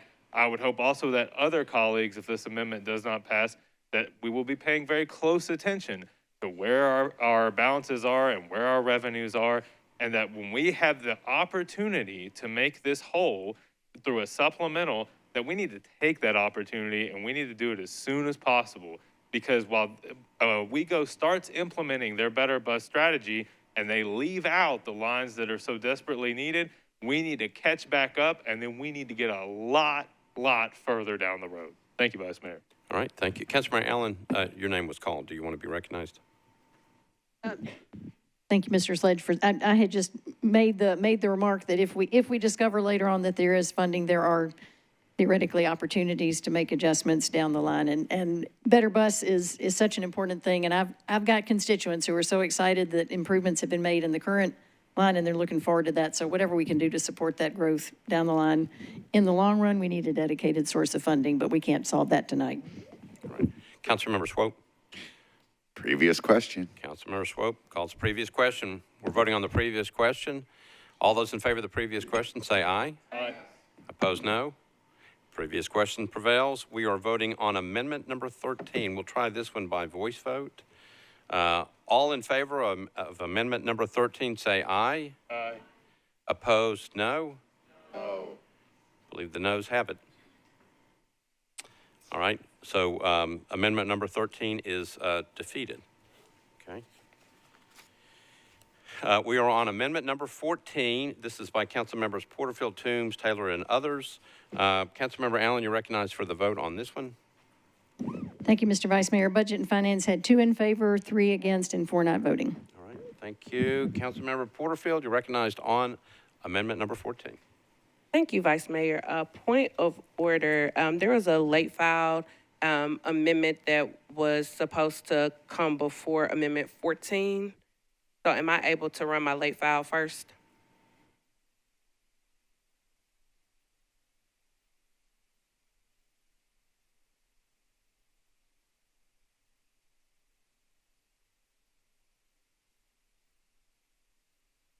So Councilmember Porterfield, I'm going to turn this one over to Director Darby because I don't have a copy of that. It's a late filed amendment. Ms. Darby? Councilmember, it was my understanding that you were going to file that, you were going to move for a late filed amendment after Amendment 14. Before Amendment 14. I apologize. Hannah and I talked about. Yeah, I know that. My apologies. You would need to suspend the rules to move for a late file at this time. I'm aware. I just wanted to make sure that I could do that. I wanted to make sure that I could do the late file prior to doing Amendment 14. You can, but again, we thought you were going to do it after 14. Okay, no worries. Thank you, Vice Mayor. I would like to ask for a suspension of the rules to do a late filed amendment. This is the exact same amendment as 14. It is only changing the funding source. So I would ask my colleagues to not oppose a suspension of the rules to give us the opportunity to discuss it. Okay, so just before, do people have a copy of the amendment before them? No. All right. It's on the floor, late file. It's a late filed on the floor. One other question, did it go through the Budget Committee? Okay. All right, so did it go to the Rules Committee? Okay, so you're going to have to just suspend all kinds of rules to get this in front of the committee tonight. All right, Absolutely, Vice Mayor. Councilmember Porterfield is requesting a suspension of the rules to get a late filed amendment in place of amendment number 14 before this body tonight, or at least to go before amendment number 14. Yeah. All right. Is there objection to suspension of the rules? One. Anybody else? Only see one hand up, so the rules are suspended. Councilmember Porterfield, okay. So you are on a late filed amendment prior to amendment number 14 to the budget. Thank you, Vice Mayor, and thank you, colleagues, for giving me the opportunity to bring this late filed amendment before us. The reason why this is late filed is when we initially were looking at filing this amendment, there were some questions about the funding source. There was a funding source that we were going to bring forth. However, General was able to find non-reoccurring funding so that's why we went ahead and went with the initial request that is in Amendment 14. However, there was conversation that, some people had some questions about that 4% fund. So we want to bring forth this late filed amendment. Again, it is exactly the same as Amendment 14. The only difference is that the funding source would be $650,000 coming from judgment and losses, $650,000 coming from the self-insured fund, and $700,000 coming from the 4% fund. So again, it is the exact same amendment as Amendment 14. Those are the sources that we are asking that the funding comes from. When we looked at the budget for Metro General, which, as we know, is the city's hospital has a $2 million shortfall in this particular budget. One thing that came up in the budget work session was that General is paying the legacy pension for the pension for Legacy Bordeaux Hospital, which is $2.3 million. And we know that pension must be funded and it must be paid, but it can be argued whether or not that should be the responsibility of General. If this was not General's responsibility, they would not need an additional $2 million, but we have put this burden upon them and we need to make up for that shortfall. So we are asking that you all support this legislation. The Metro General Hospital was one of the top requests for the Minority Caucus on the Minority Caucus wish list. It also ranked extremely high on the quadratic voting process list. So we all know that as a body, this is something that we support. So we're asking the colleagues, and I'm asking our colleagues, to please support this to make sure that General gets the funding that they need. All right. Thank you, Councilmember Porterfield. So you're moving approval of, we're going to call it amendment. Hannah called it 14.5. 14.5 or 13.5, so it's before amendment number 14. So we're going to call this amendment 13.5. All right, so it's properly moved, properly seconded. Because we're going off of this one and we don't have it in front of us, we're trying to make sure that it's right. Councilmember Allen, have you looked at this? in response to being the budget chair. Councilmember Allen, you're recognized. Thank you for the recognition. I will say that I have looked at these funding sources as possible extra wiggle room. I know that our finance folks get a little nervous when we start digging into those further, but no one has shown me official numbers that set that $1 million judgment and losses that we stopped at as an official starting point. So I will simply say I am more comfortable with this than the other options that have been put forth, and I will let other folks opine as well. But I appreciate the continued creativity at looking at funding sources that may not be as inappropriate as the ones that were mentioned earlier. All right, so I'm trying to figure out what we've got. I'm going to go to the director first, and then I'm going to try to figure out who is listed on this thing so I can call on respective people, since this is something new that we haven't seen. Director Flannery? Sorry. Thank you. I appreciate the attempt to accommodate the existing policies. Greatly appreciate. I think that does scratch that itch. I would just reiterate, and again, not specific to the cause here, but globally, with the substitute and the work that we put in there, that was all the couch cushion. So anything beyond that is not my recommendation. We are entering an unclear economic picture, but I get very comfortable with this, and this is a better solution than previously proposed. So I appreciate that. And because I can't turn my brain off, I just had a light bulb moment. And as we think about what the fund balance policy looks like when we revise it, I think what might be an elegant thing to add to the waterfall is not just where do revenues go and how do we treat fund balance, but adding these insurance liability funds and some sort of guardrails around them going forward too. So maybe we fill up fund balance first, then we fill up these settlements and judgment funds, and then we look at it. So I'm gonna ask that we remember this conversation when we bring a policy back. Thank you. All right, so I'm going to go through the list. I've got maybe some old names on here from the last time. Councilmember Pulley, do you want to be recognized on this? Councilmember Pulley, you're recognized. Thank you, Mr. Vice Mayor. We had a robust discussion about this, even though it was a different funding source in Budget Committee, and I appreciate the efforts of my colleagues. I've been a strong supporter of the hospital, having served on that committee for 7 years myself, and I've seen the work that they do. I am concerned about the new funding sources, and part of the discussion was nice back and forth with representatives from the hospital authority, and it appears as though the main need, I believe 2.4 million, is really kind of a capital-related expense. And correct me if I'm wrong, Director Flannery, but I believe I heard Director Flannery talk about exploring means of capital funding for this issue that created the shortfall. Is that correct? Director Flannery. You'd indulge me. Sure.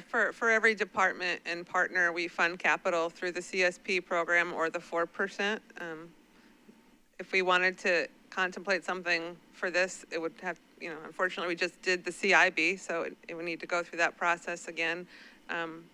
In hearing about it, very high level, it sounds like it might be a good candidate for 4%, but that is, there's a lot of zeros on the end of that one, and that eats into a lot of that pot. So it's a... Okay. Thank you. I have nothing further, Mr. Vice Mayor. All right. Thank you, Councilmember Pulley. Councilmember Evans, you're recognized. Thank you, Vice Mayor. I just need to be marked as recusing myself on this vote or any vote with Metro Hospital. Okay. Councilmember Bradford, you're recognized. Previous question. Okay. So, so the call is for the previous question. Let's vote on the previous question. You're not voting on the amendment. All those in favor of the previous question say aye. Aye. Opposed, no? No. Yeah, so the previous question fails, all right, because it has to have 27 votes. I would say that this one hasn't been discussed. One of the, just make sure everybody understands, when we suspended the rules, typically an amendment goes to the Budget Committee for a recommendation. That's in our rules. We suspended those rules, so we have no recommendation. So we're trying to make sure we're clear on what this is before us. All right, so I'm going to go to the next person, which is Councilmember Toombs. You're recognized. Thank you, Mr. Vice Mayor. When Nashville General initially presented their budget presentation to the Budget and Finance Committee, Bruce Nairmore, who's the Chief Financial Officer, told us that they had a $2 million shortfall. And if they did not receive that $2 million, they would have to cut services. The $2 million shortfall was after them having decided to cut their COLA at that time. And we went back and forth. This is on the Minority Caucus's wish list to make sure that Nashville General is fully funded. As Councilwoman Porterfield said, this is our city hospital. If they're telling us they're $2 million short, we really need to fund it so that they can continue to provide services to the residents of Nashville. And so in trying to determine what the funding sources would be, there was some hesitation because, you know, the chair's substitute does try to address a lot of the concerns of the body, and having served as budget chair, I know how difficult that is, and the substitute has done a good job, but Nashville General is vitally important to our city.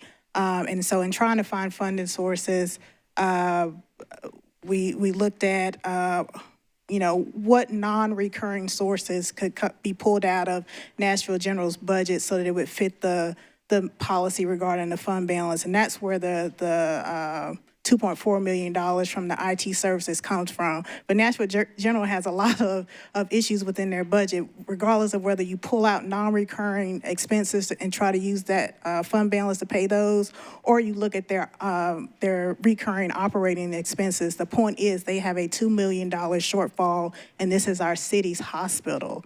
They are providing medical care, much needed medical care to folks who cannot afford medical care otherwise. This is discounted medications.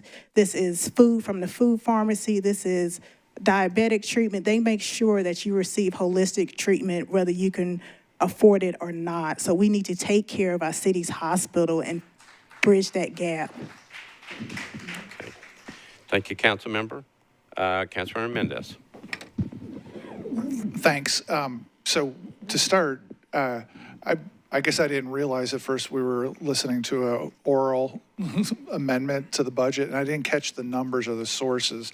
And so I'd like it if somebody could repeat that for me, and we'll need, and then the follow-up question is going to be, I know there's different contingency funds, and I would like to make sure, since this is not in writing, shared with us or the public, that everybody who's got to actually publish the budget has sufficient clarity about what the different buckets are.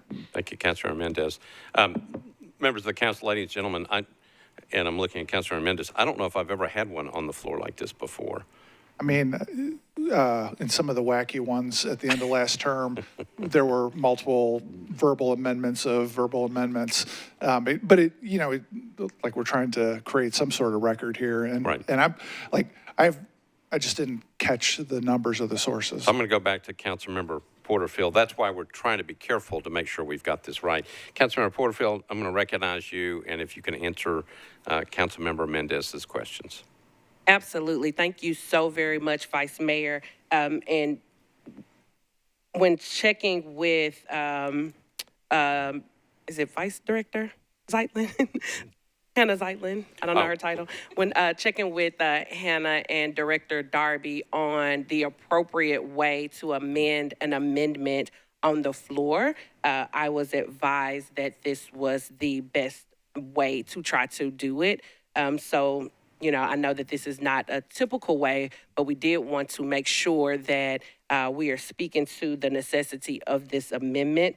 It is the exact same amendment that you see in your packet, where amendment number 14.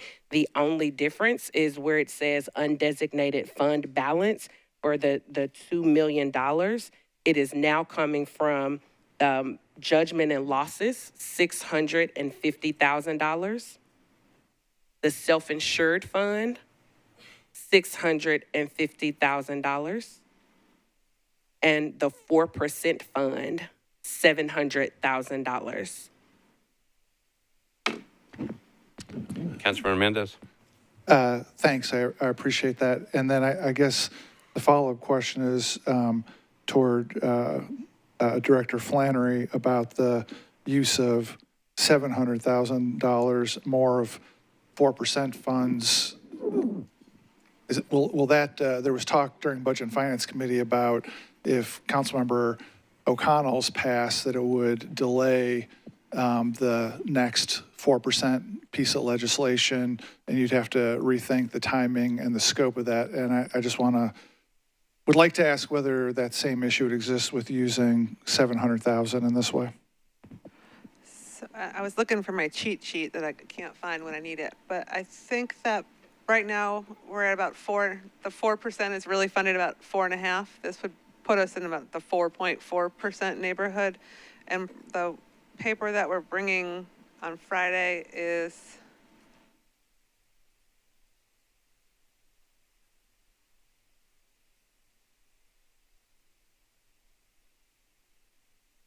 Director Flannery, can you repeat that so everybody can hear?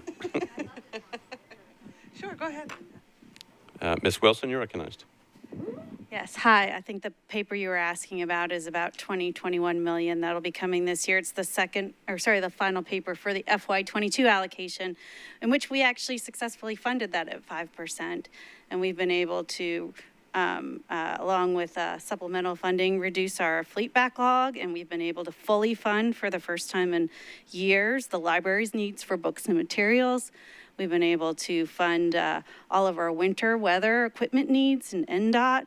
And so I just want to make you aware, we're already cutting almost 4.8 million out of that 5% level in this year's budget. Understand why. We had hard challenges that we had in front of us, but I've already put on notice that libraries will not receive full funding for books and materials next year. Parks will probably not receive full funding for programmatic equipment for next year. We are going to end up having to, as we continue down this path, pull further programmatic pieces out.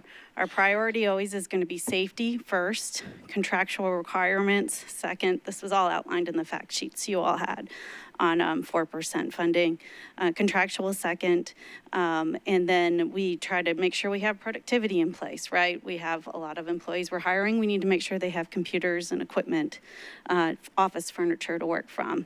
So once you do that, we're pretty much there. And understand these are all important trade-offs, and I just want you to make sure you know the impact of this trade-off will be that we're going to cut further into programs. And if you look back at before FY22, when we were funding at 4%, you can see what kind of funding departments received. That'll be the types of funding we're bringing forward to you going forward.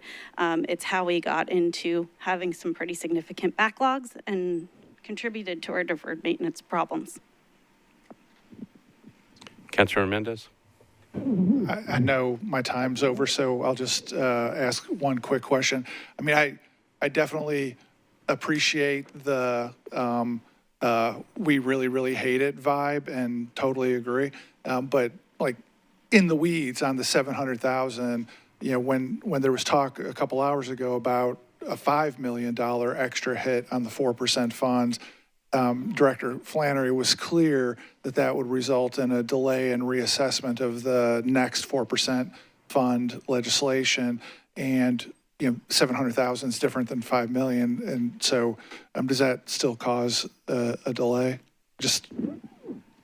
No, I think the expectation is we will still bring a paper on Friday, but as Ms. Wilson said, we'll take another scrub at it and realign the priorities and make sure that they still, you know, protect those things that are most important. As we discussed, public safety is going to come first. And so there will be some things, I think, I know finance has got a technology purchase on there that's probably going to get cut off. I feel it coming, and that's okay. But there will be changes that come to that paper. All right. Thanks, Vice Mayor. Thanks, Director. Thank you. Councilmember O'Connell.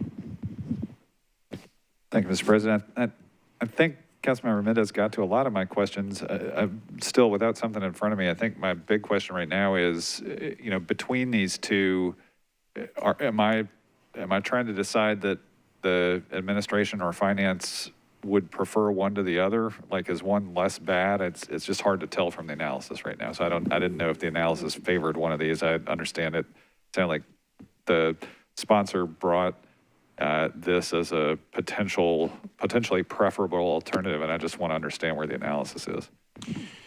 So I'm not sure who to turn to. I'm also looking at the administration, I guess, for maybe that answer.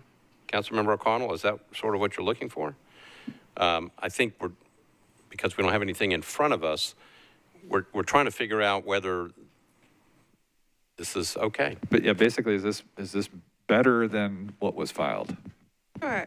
Director Flannery? The preference would not be to fund any of these amendments, right? The substitute was the comfort level that we had. So anything from, 4 o'clock today on, don't love. But if you're asking me to pick between 14 and 13.5, 13.5 keeps the council within council's policies, and that is preferable. Councilmember O'Connell? I'm good, thank you. Okay. I'm hesitant to call on the council member over in the 4th District. I think I'm going to keep going a little bit because I think people have lots of questions. So then I'll come back to you. Councilmember Hurt, you're recognized.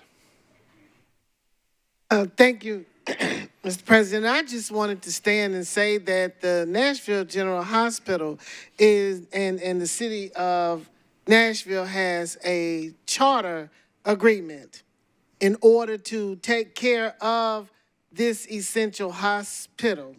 And I want to remind my colleagues that a couple of 2 or 3 meetings ago, we voted to pay $40 million for a potential use of a mall for a hospital that is going to be utilized by an institution that's able to pay for itself probably 10 times over.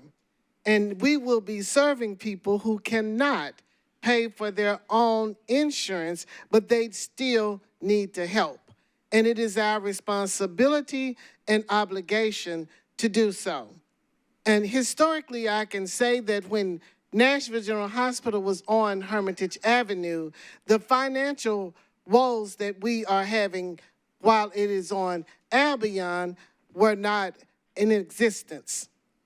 And I think that the same kind of care and allotment that we utilized during those times to care for that hospital and the citizens of Nashville, we need to do those same things in this day and time, regardless of its location.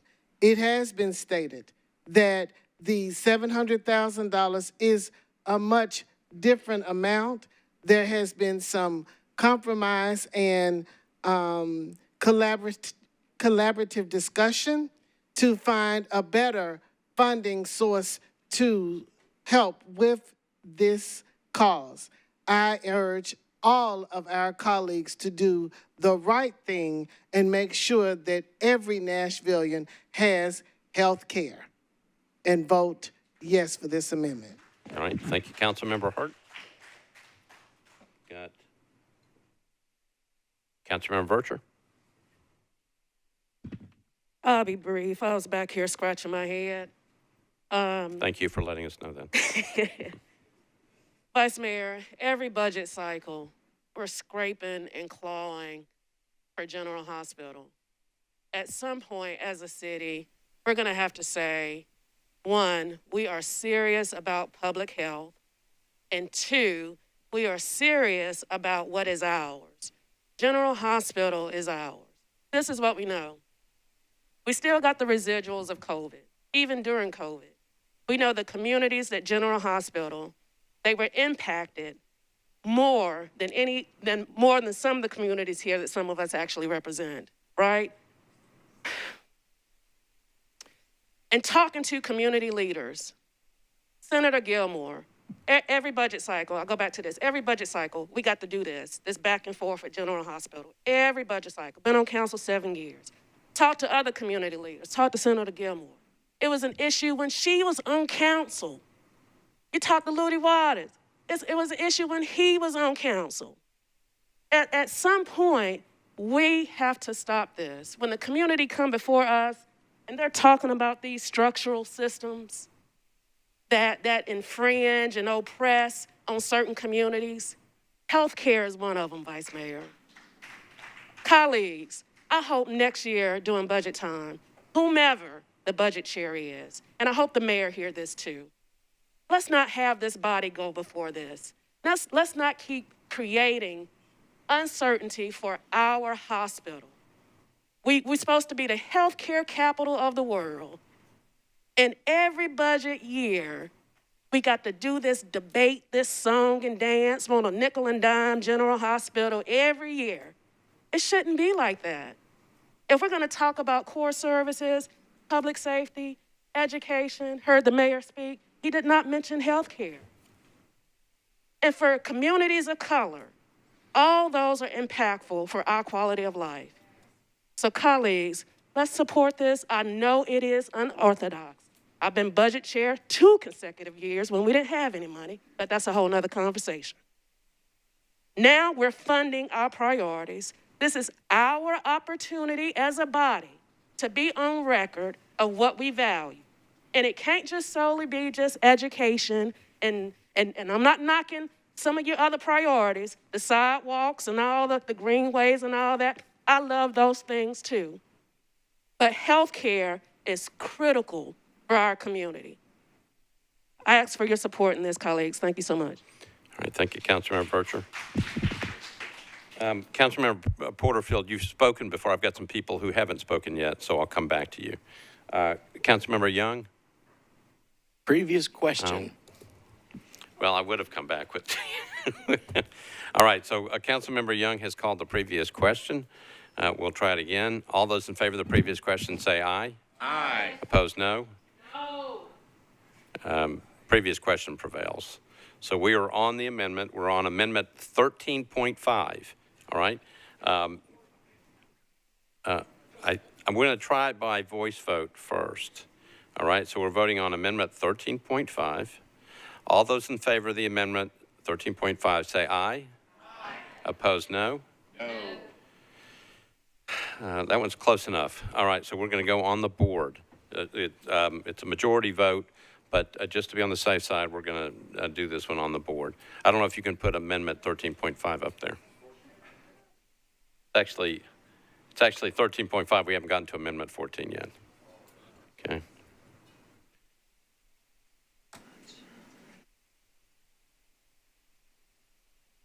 Mr. Clerk, you ready? Okay, so we are voting on Amendment 13.5. It's an amendment by Councilmember Porterfield. She moved it. It was properly seconded. If you're for it, you would vote aye. If you're against it, you vote no. Mr. Clerk, open up the machines.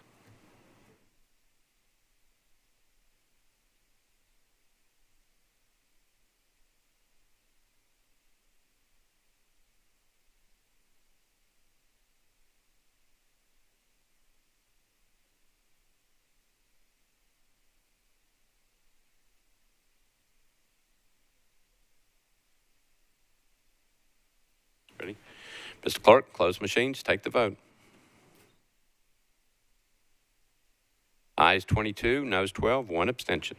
The motion passes, right? All right, so we go to amendment number 14. Councilmember Porterfield, you're recognized. I would like to withdraw this amendment. All right, I didn't even get the vote on it, but amendment number 14 is withdrawn. We are on amendment number 15 by Councilmember Porterfield and Toombs. Let me get the committee report on that one. Councilmember Allen? Thank you, Mr. Vice Mayor. Budget had 0 in favor, 6 against, and 6 not voting. All right. Councilmember Porterfield, you're recognized. Thank you very much, Vice Mayor. I would like to start off by saying thank you to the administration. Thank you to Dr. Battle and MNPS. Thank you to SEIU and everyone that has fought hard to make sure that we have appropriate funding for our support staff, which we know in many cases are some of the lowest paid employees in Metro government. So thank you all for doing everything that you've done up to this point to get us to closer to where we need to be. But getting us closer isn't getting us to where we need to be. If you all will think back, our support staff had 7 years with no COLA. So the COLA was not funded in 2008, 2009, 2010, 2011, 2012, 2017, and 2019. They had 6 years with no step increases, 2014, 2015, 2016, 2017, 2019, and 2020. So that is, there was an overlap in 2 years in 2017 and 2019. So that is 11 years out of the last 14 years, 11 years where there was not the appropriate or adequate funding for the people that help keep our schools floating, the people that are doing the hard work, the people that often don't get the recognition or the pay that they deserve. This amendment is to give a bonus. This is to give a bonus to the employees, and this will buy time for MNPS and SEIU and whomever else needs to be a part of that conversation to work on an appropriate pay plan and pay schedule that addresses the needs, that gets our employees closer to a living wage. Again, this is a bonus, but a bonus is not unprecedented in MNPS. As we recently saw COVID bonuses, we saw in August 2019, there were 49 teachers that got a one-time bonus or stipend because they taught in areas of high needs. In February of 2022, we saw $1,000 attendance bonuses as well as $1,000 referral bonuses. So bonuses is nothing new within this structure. We know that these individuals deserve a living wage, and we are not getting them there. Again, I thank you all for the work that has been done, but we're not getting them there when we're only getting individuals to close to $28,000 a year. And each of us in this room knows how little $28,000 is to work, to live in Metro Nashville. We know how expensive it is to live here. So we have to make sure that we are funding the individuals that are keeping our schools afloat and that are helping our children every single day. And with that, Vice Mayor, I would ask that my colleagues support this amendment. All right, so Councilmember Porterfield has moved amendment number 15, properly seconded. I'm going to go to the board. Now, some of this may be old. Councilmember Vercher, was that from before? Okay. Councilmember Pulley, you want to be recognized on this? Councilmember Pulley, you're recognized. Thank you, Mr. Vice Mayor. Again, I'm a little concerned about the funding source for this. Any report that you see on the nation's economy and what we have to look forward to doesn't really look like a prosperous year ahead of us. And again, that will affect our growth rate as well. And I'm a little concerned about going into our undesignated fund balance, especially in light of what we just funded.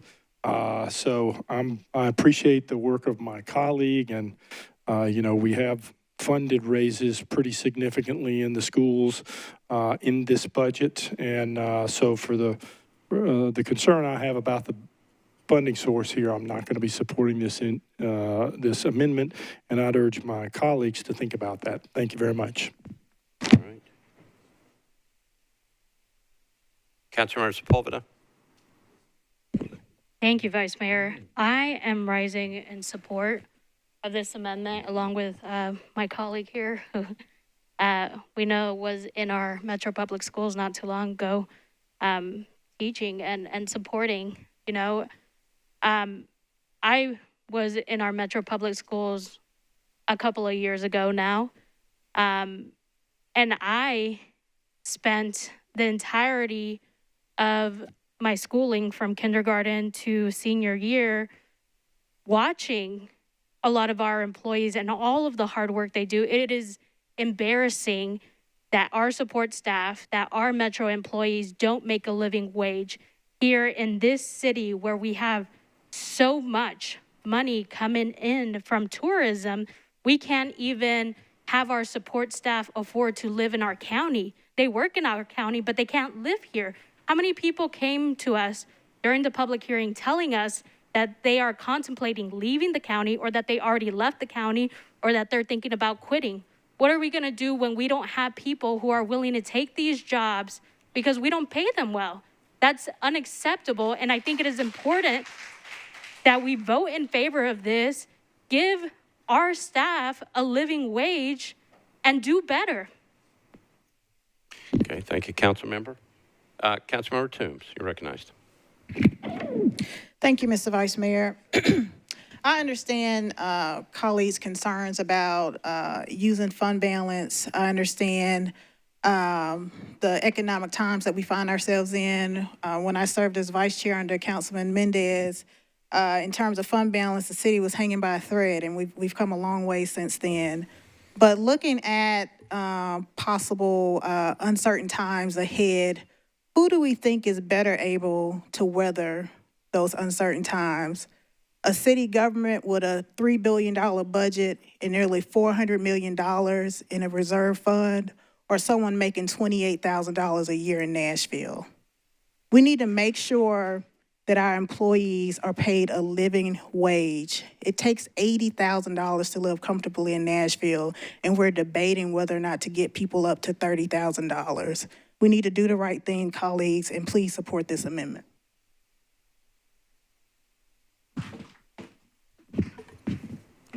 Okay, I'm going to use my authority again because I've got the budget chair behind you a little bit further down, so I'm going to wait because I think it is important to hear. It's our budget. Okay. Just letting you know what I'm doing. All right. So, Councilmember Sawar, you're recognized. Thank you, Vice Mayor. During budget, I had asked the question if the $4 million was enough and if that was the amount that MMPS has asked for to be able to get to livable wage, and they had said yes. But when I asked if that actually got everyone to the recommended $33,000, the answer was a no. I was conflicted at that point. I did abstain from that vote. But if you remember during the prayer, Angie said something, and I hope that we all remember it. She said to all of us, or when we're looking at this, we're looking at numbers. But on the other side are people that are impacted. And we look at what this will do to actual people behind those numbers. Yes, it is fund balance. And as somebody who rated fund balance the year that Bob Mendes was chair, we've done it before. It's not something that we like to do. It's not something that is popular. But when we look at the needs of our people, when we look at supporting our residents, it's something that we've done. And I think in this case, especially since I got the answer that the $4 million might not be enough, what if they get into it and then it's not enough? We do know that if we give them the additional money, if they don't use all of it, then they don't use it. But at least they have our mandate to be able to say, do what you need to do, get everybody to a living wage, and let's make sure that people that are working here can live here. So I'm going to just encourage all of us one more time to just remember that this is more than numbers to a lot of people that are impacted. This is their cost of living and their way of life. Thank you. All right. Councilmember Bradford, you're recognized. Thank you, Vice Mayor. I have a question, and I believe this is going to be directed towards finance. And I apologize if this is a repeated question, but with all these numbers and that's been thrown around, I'm trying to comprehend. So this amendment would basically take $5 million from the undesignated fund balance. My question is, with the current substitute budget as is, without this amendment, how much money is left in our undesignated fund balance? Director Flannery.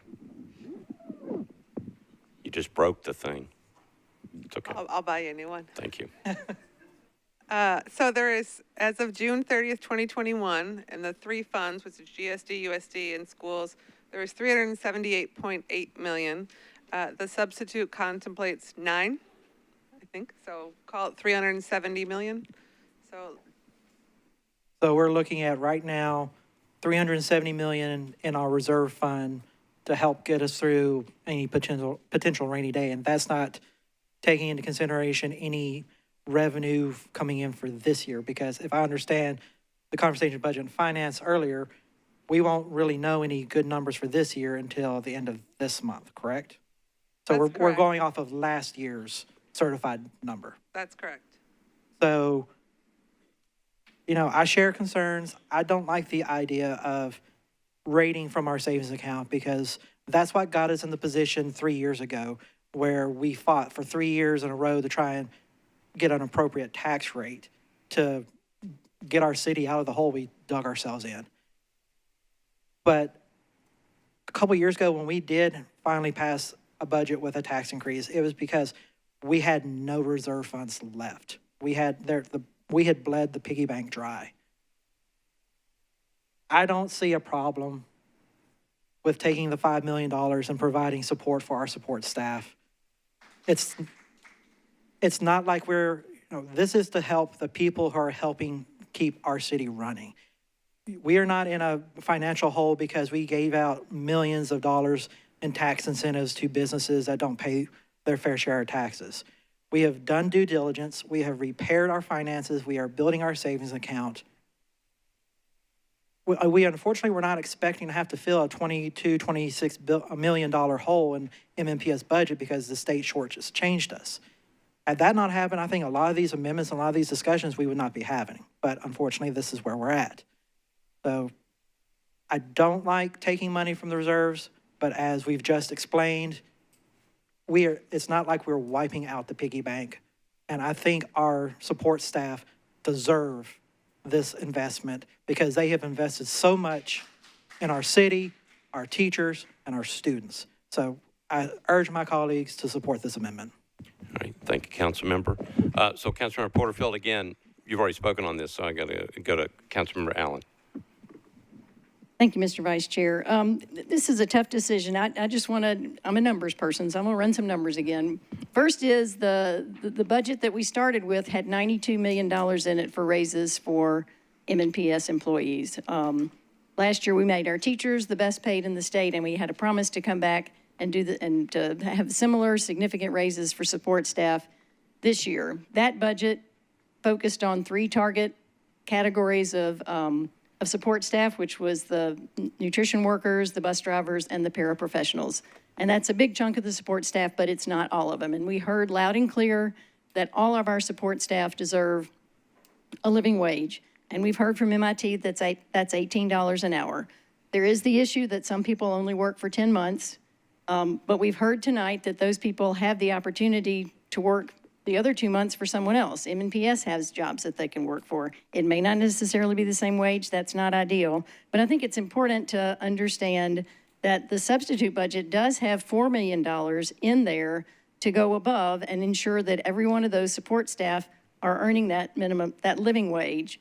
And that was a number that was developed by the MNPS HR department, looking at those very complicated charts that we're all trying to figure out with all the steps and grades and all that. So they have looked at the 2 key things. Can we get everybody to a living wage, and can we ensure that we don't create compression issues where someone gets raised up and then they're making more than someone that hasn't been there as long. So we've been given an actual pay, not an entire pay study, but they've at least looked at it from a very detailed perspective and said, we have reached those 2 objectives of a living wage and not causing compression problems, which means the people up in the chart are also given raises as well. And that's on top of the 4% cost of living increase and the 3% step. So for the people that they're raising up, this is above that. So I think it's important for us to understand that we have made important strides both with the budget we started with. It wasn't everywhere we wanted to be, but the substitute, I think, gets us very close to what we heard people asking for and is based on honest to goodness, detailed calculations from the people that have the tools to do that in a specific way. And I appreciate all the work that SEIU has done to give us materials. It certainly has pushed the bar, and that's important, and I know that they will continue to do that, and I hope we do a better job of involving them, the workers, in the conversations earlier in the process so that we don't have to have the battles at the end. But I will step back and defend our fund balance. I mean, we have all had the experience, I think, of raising taxes at a time when people are in a very distressed situation financially. And I don't know what's in front of us, but I know good and well that I don't want to do that again.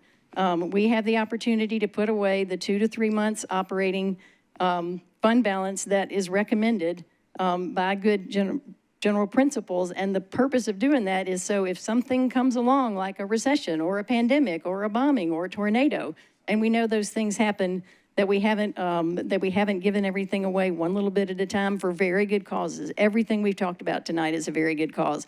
This is also worthy. It is very important to make our support staff feel valued, and to me that means we ensure that they all have a living wage and that they can get a raise again next year that's meaningful. Excuse me. I believe the support that the substitute does that, and I appreciate the efforts of the Minority Caucus. And if we could do it without rating fund balance, I'd be all for it. But I think we have pushed the limit.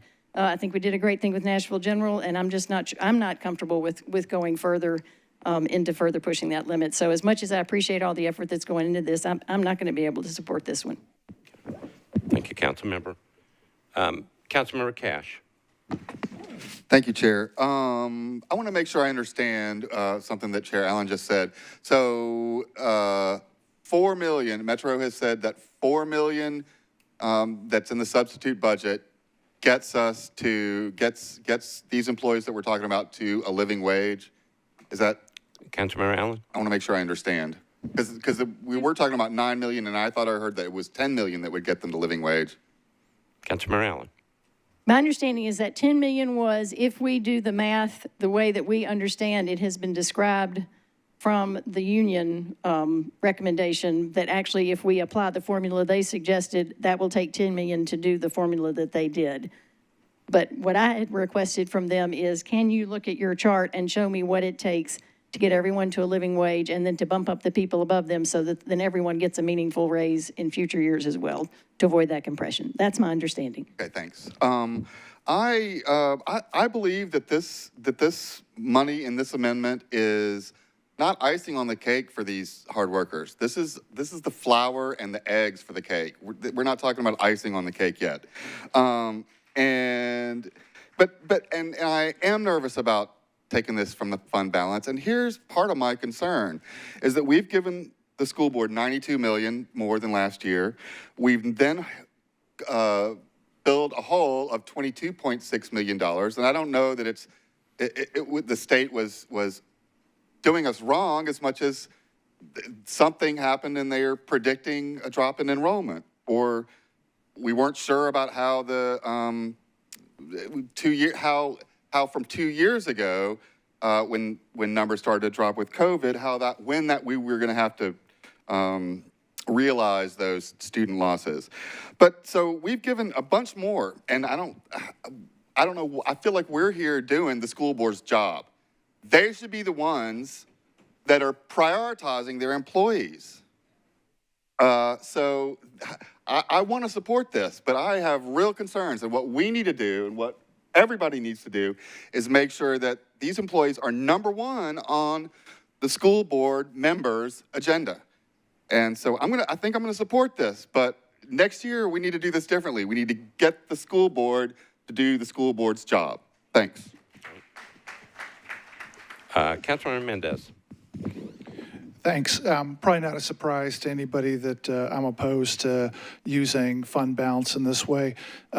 I think everybody would agree that I was 15 months ahead of the comptroller, 2 years ahead of the majority of the body in talking about the financial problems that the city was facing, well ahead of the current mayor talking about it. And the reality is that fund balance coupled with stifled pay and squeezing constituent on services is what jumped out to me first. And fund balance is not a piggy bank. It's not. It's an important aspect of running a city. People forget, but it's not a guarantee that we overperform the budget on revenue. Of my 6 years, full 6 years in office, one of the years there's been underperformance compared to budget, and it led to, it was 2018, it led to a freeze on new hires and ultimately led to some of our other budget issues. And so it's not a guarantee. And in this incessant use of going to raid fund balance is fundamentally saying, I don't believe the revenue projection. We're going to do better. It'll be fine. And what we've done already with the 9 million, and if we do this, we're basically saying we believe we're going to overperform the revenue projection by $15 million, and what is now a one-time spend will become a built-in revenue automatically in the future. And that's no way to run a railroad at all. We have fundamentally taken the fund balance from being the worst of the 25 biggest cities in America to we're still right now way behind where the average of the 25 biggest cities in America were heading into COVID. The average was about 32% of operating expenses for fund balance for the biggest cities in America, and we're way behind that. We're below minimum standards for best practices. And fundamentally, there's other tools if you really want to, if the body had the will to do this in a fiscally prudent way, you can refuse to fund all the other positions proposed by the mayor. That would do the trick. You could change the tax rate. That would do the trick. But the idea of not having the courage as a body to take those fiscally prudent actions and leave the fund balance, treating it just like you can go rate it whenever you want and there's no consequences. We are living this budget already, I would argue, is pushing the limits of living beyond our means, the revenue we expect. And if you toss this $5 million onto it, we're absolutely making the choice to live beyond our means and betting that revenue is going to outperform what the budget is. This isn't fiscally prudent. There's other ways to make this happen that are fiscally prudent. And, you know, I lost this argument 2 years ago. Maybe I'll lose it tonight too. Thanks a lot. Thank you, Councilmember. Councilmember Sledge. There you go. Thanks, Vice Mayor. I'll be brief.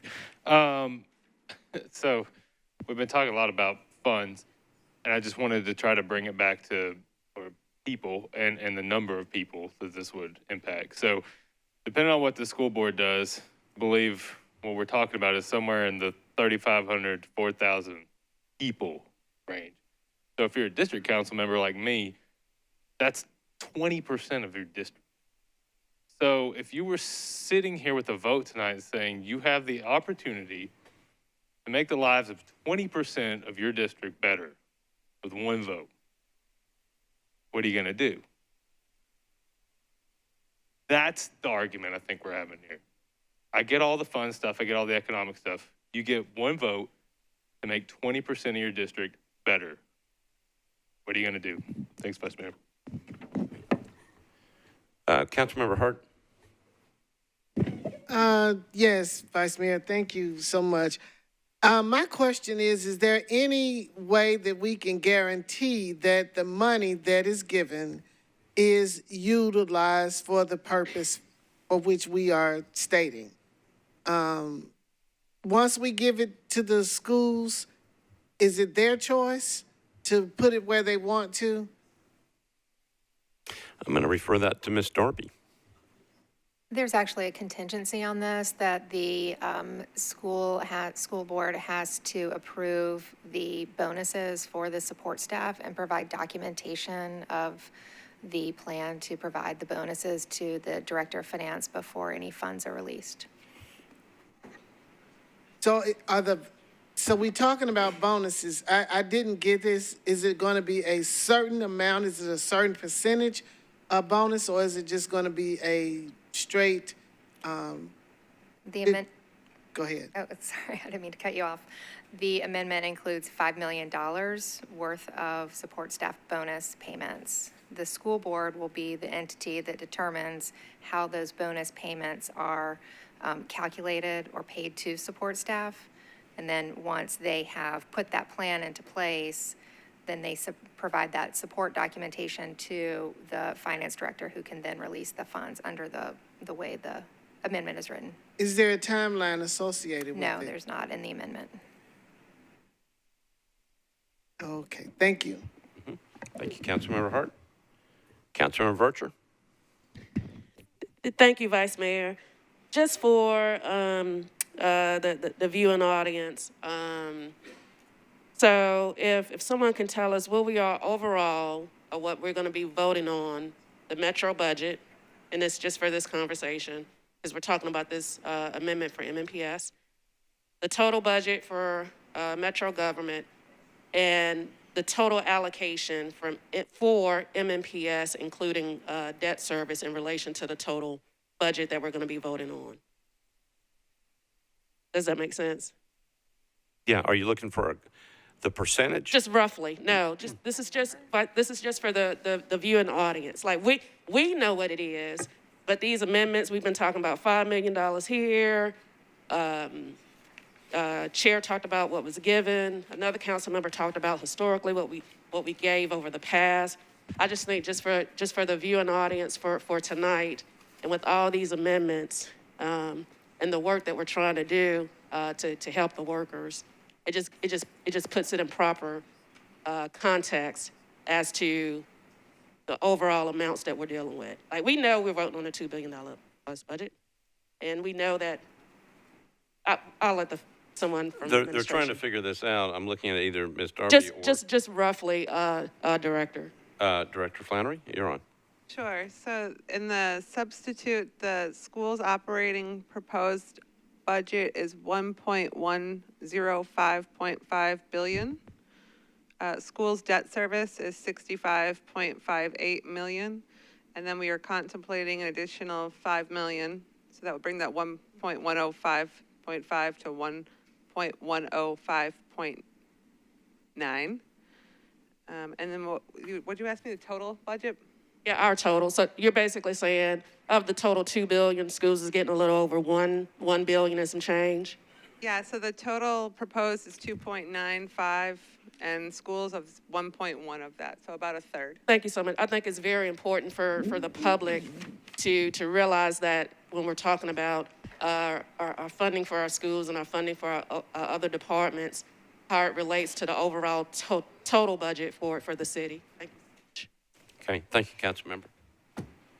Councilmember Rosenberg. Thank you, Mr. President. I'm for the amendment, and yes, the state is screwing us with their new BS funding formula, but those aren't the reasons I stood up.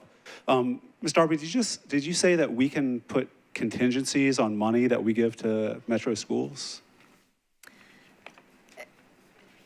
Not in their not in the general appropriation that we make to them, no. This is a special, essentially a special appropriation for one-time bonus payments, and the contingency is put on how the fund balance is being used. Okay, so is the delineation because it's a one-time thing and not recurring, or is it because it's over the maintenance of effort? It's over the maintenance of effort, and it would, yes, it's over the maintenance of effort. It's a one-time funding. We're using the fund balance, and we're putting a special contingency on how that fund balance is used. Okay, We've done this in the past, thanks. And this is good, thanks. All right. I'm going to go to Councilmember Porterfield, and then I'm going to Councilmember Swope. Councilmember Porterfield, you're recognized. Thank you so much, Vice Mayor, and thank you to all my colleagues for the very thoughtful conversation. Councilmember Swoer said a little bit of what I wanted to say, so I'll just briefly hit on that.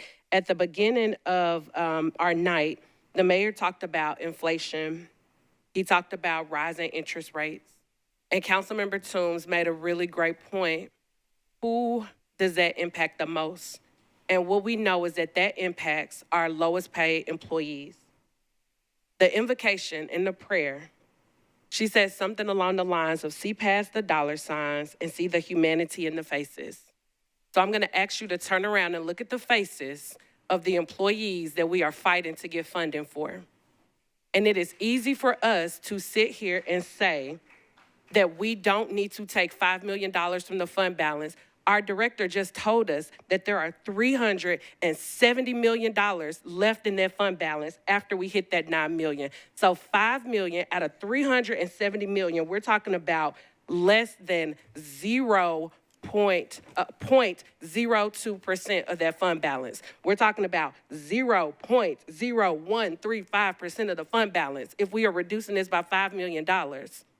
And this will give an opportunity to get these people, the people that are in our schools, the people that are taking care of our children and your constituents' children, to closer to a living wage, because as we agreed, this is not getting them to a living wage. This is just getting them one step closer to a living wage. And with that, I am going to ask my colleagues to remember one last thing. When we heard the support staff speak 2 weeks ago during the budget hearing, one of the employees said, let me be able to afford to do what I love. I can guarantee, just like everyone in this room, we don't do this work for a paycheck because we know council don't get paid hardly anything, right? So we know the support staff, same thing. They're not doing this because they are doing it for the money. They're doing it because they love our children, and they're doing it because they want to make a difference in their communities. And many people have taken pay cuts to take these types of jobs. There are paraprofessionals with doctoral degrees that are working right now doing this because they love the students that they're working with. So I'm asking you all to please support this, and let's help get the support staff, which is predominantly Black and brown women.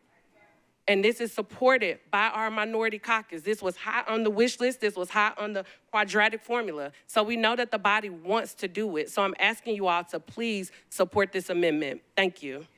All right. Councilmember Swope, you're recognized. Thank you, Your Honor. With no one left in the queue, let's vote. All right, we're going to vote. All right, so nobody else is left in the queue. We are voting on amendment number 15. I think we have to go on the board. Mr. Clerk?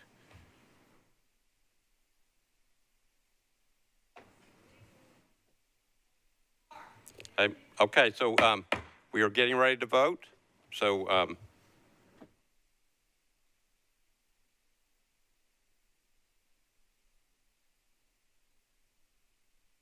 ready? Okay, we are voting on amendment number 15. If you would, open up the machines, Mr. Clerk.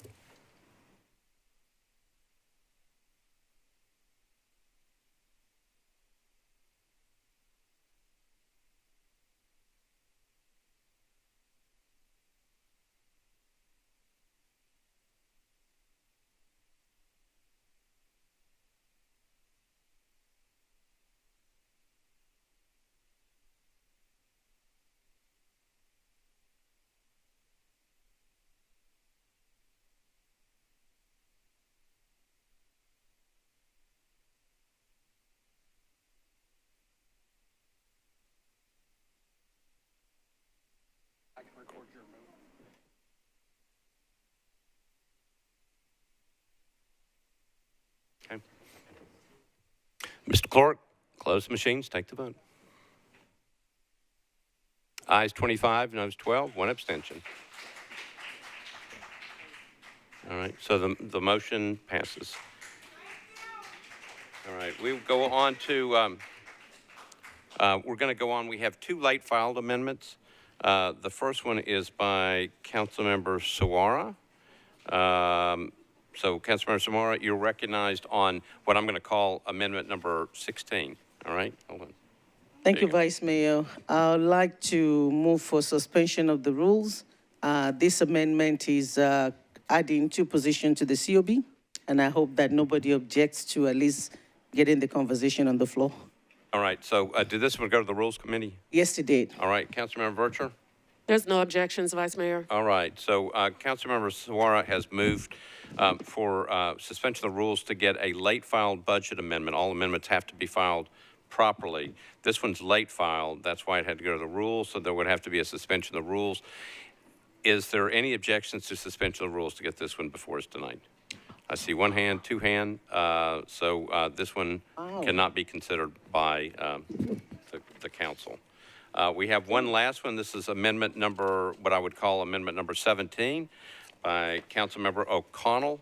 Councilmember O'Connell, you're recognized on a late filed amendment to the budget. Thank you, Mr. President. This is actually just for if the chair's substitute was not approved. So we'll only need to consider it if the substitute doesn't go on. Okay. Substitute looks like it's on. So what do you want to do with this? Can we consider it after the up or down on the substitute? No, we adopted it. Then never mind. We don't need it. I'll withdraw. Okay. Okay. Councilmember O'Connell withdraws. I'm double checking. I believe that's the last amendment. Okay. Councilmember Allen, you're on the substitute as amended. You've got, I believe, 3 amendments. Wait a minute. No, wait a minute. I think you've got 4. I stopped counting. So it's amendment 13.5 and then amendment 15 and amendment 1 and amendment number 8. Okay. Say it again. 4 amendments. All right. So I'm just double checking. I've got approval of amendment number 1, amendment number 8, amendment number 13.5, and amendment number 15. Councilmember Allen, you are recognized on your substitute with the Thank you, amendments Mr. on. Vice Mayor. I move the bill as amended, and great appreciation to all the hard work that went into this. Okay, so what we're going to do is, I think, let me make sure I've got this right. The substitute's passed. She's going to move the substitute as amended. We'll get that one done, and then we'll move the bill as substituted as amended for proper passage. Okay, so Councilmember Allen is moving the substitute as amended for passage. Properly seconded. Any discussion on the substitute as amended? We're not voting on the budget yet. We're just getting the substitute and the amendment properly before us. Any questions on the substitute as amended?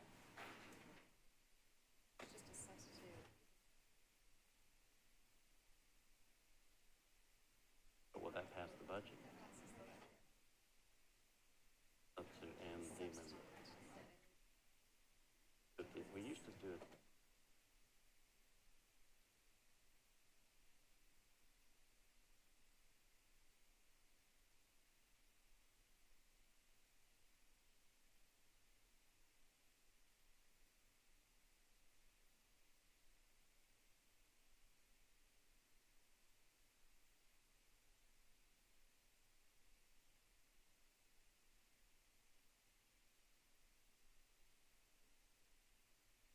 Oh, I know.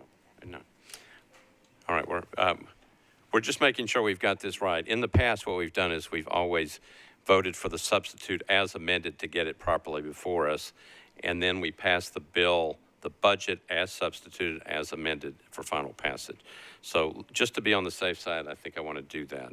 So Councilmember Allen has moved the substitute as amended. It's been properly seconded. Councilmember Pulley, discussion on the substitute as amended. Yes, so as a matter of process, we're voting. I just have reached, I think we've crossed the threshold now where I'm a little concerned about the fiscal responsibility of the substitute. And as much as the amendments are really using the fund balance and other sources of funding, have made me at a point now where I'm no longer comfortable with it being fiscally responsible, even though all this work's done. I appreciate very much all the work that's gone into it by the budget chair. So for those reasons, I'm going to be voting no. Okay. Right. Any other discussion on the substitute as amended? Okay, we'll do that one by voice vote. Then we're going to be on the bill, which will pass the budget. Councilmember Porterfield, you're recognized. Thank you, Vice Mayor. I will be very brief. Thank you to my colleagues. We all have worked extremely hard on this budget. Thank you to Councilwoman Allen for her leadership and working so hard on this substitute budget. We were able to do a lot of things, a lot of good things collectively in this budget, and I ask that you all please stand with us and vote yes for the budget. Thank you. Okay. Councilmember Young?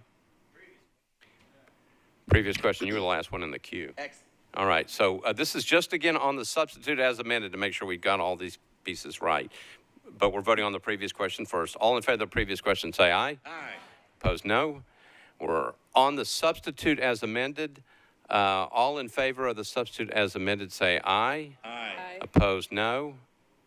Okay, so I've got 2 noes. We're just voting on the motion for the substitute. Substitute as amended. The substitute as amended passes. Now, Councilmember Allen, you're on your budget. You're on the bill as substituted, as amended for passage of the budget. Thank you, Mr. Vice Mayor. I move the bill as substituted and amended. All right. So Councilmember Allen, the chair, has moved it's BL 2022-1248 as substituted, as amended for passage on third and final reading, properly seconded by Councilmember Suara. Any questions on the bill? We're actually voting now on the budget. Seeing none, we're on the board. We have to have 21 votes to pass this. Mr. Clerk, if you would. You ready? All right, ladies and gentlemen, you're voting on the budget. It's BL 2022-1248 as substituted, as amended. If you're for that budget, you'd vote aye. If you're against it, you'll vote no. Mr. Clerk, open up the machines.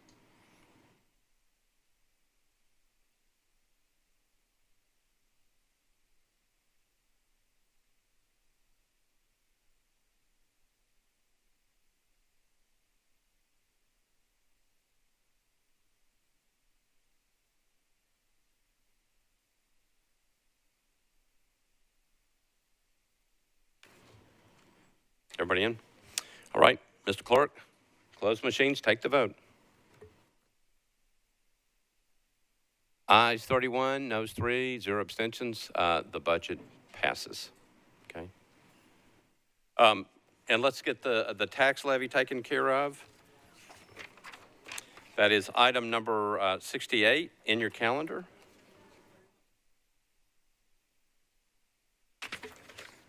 BL 2022-1249 by Council Members Allen and Sawara.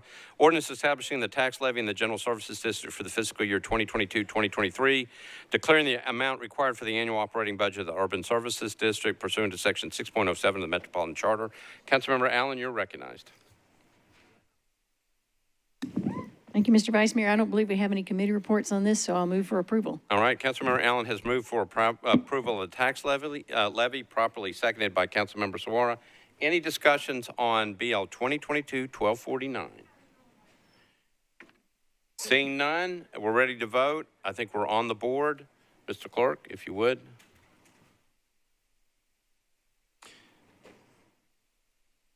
We are voting on BL 2022-1249 for passage on third and final reading.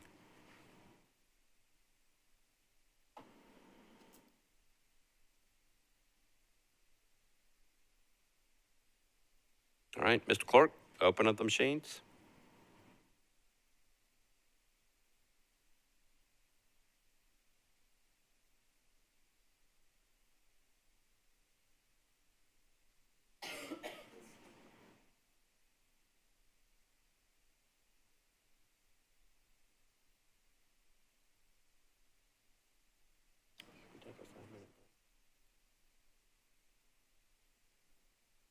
Everybody's tired.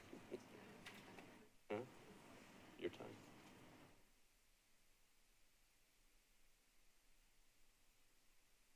Ready? Mr. Clerk, close the machines, take the vote. Ayes 28, no 0, 0 abstentions. BL 2022-1249 passes on third and final reading.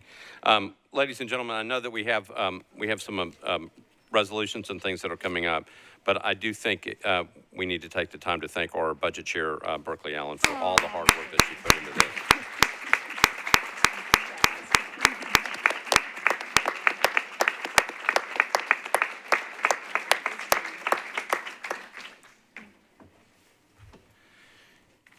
All right, everybody ready? We have a full calendar to go through. All right.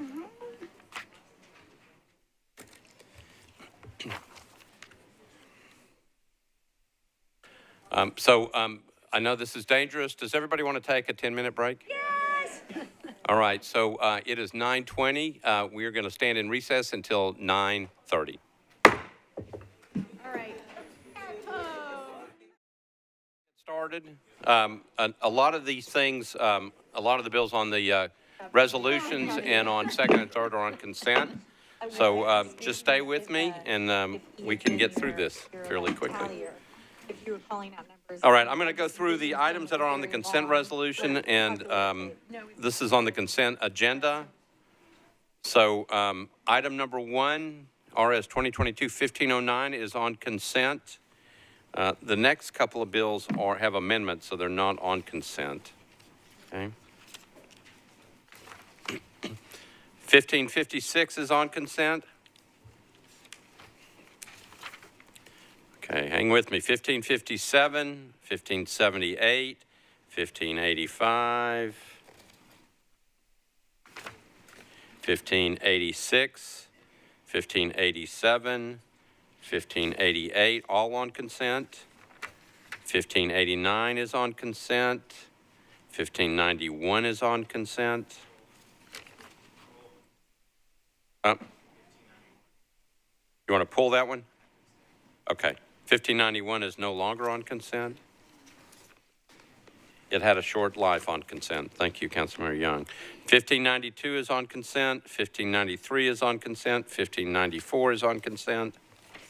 1595 on consent. 1596 on consent. 1597 consent. 1598 consent. 1599 consent. 1600 consent. 1601 consent. 1602 is on consent. 1603 is on consent. 1604 is no longer on consent. We're pulling that one. 1605 is on consent. And 1606 is on consent. You want to pull 1606? Okay. All right. Anything, Councilmember Sledge? 1578, please.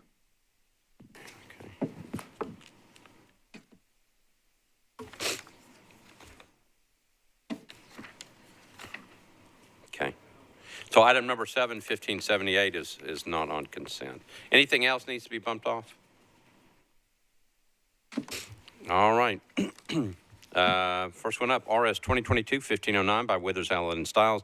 Resolution established a new fee structure associated with the processing and review of Metro Planning Commission applications associated with Title 17. Next item is item number 5, RS 2022-1556 by Councilmember Allen.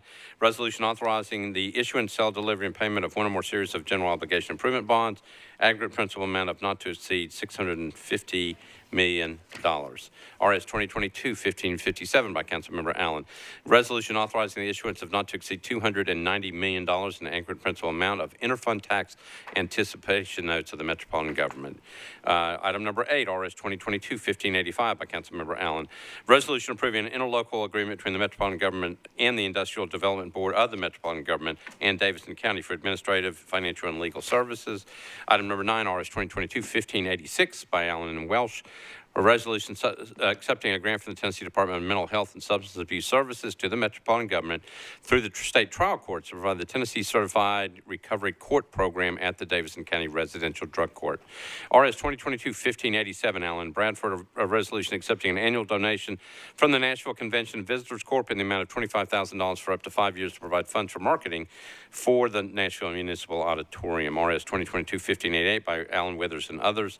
Resolution accepting a donation from the Nashville Convention and Visitors Corp. To the Metropolitan Government through the Metropolitan Nashville Planning Commission to provide supplemental funding for a music venue study. Number 12, RS 2022-1589 by Councilmembers Allen, Withers, Syracuse, and others. Resolution accepting a donation from the Nashville Area Chamber of Commerce to the Metropolitan Government, acting bond through the Metropolitan Nashville Planning Commission to provide supplemental funding for a music venue study.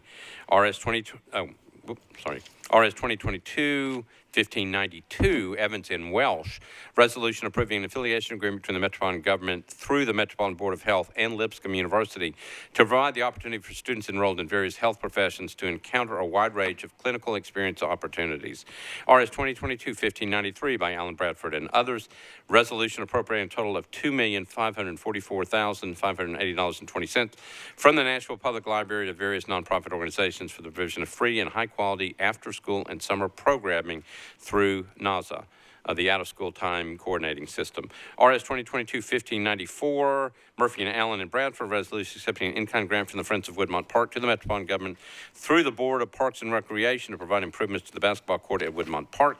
RS 2022-1595 by Councilmember Allen. Resolution authorizing the Metropolitan Government to settle, to compromise and settle Nicole Jordan's claim against the Metropolitan Government in the amount of $115,000 with $10,000 reflecting back pay to be paid from the Parks and Recreation operating budget.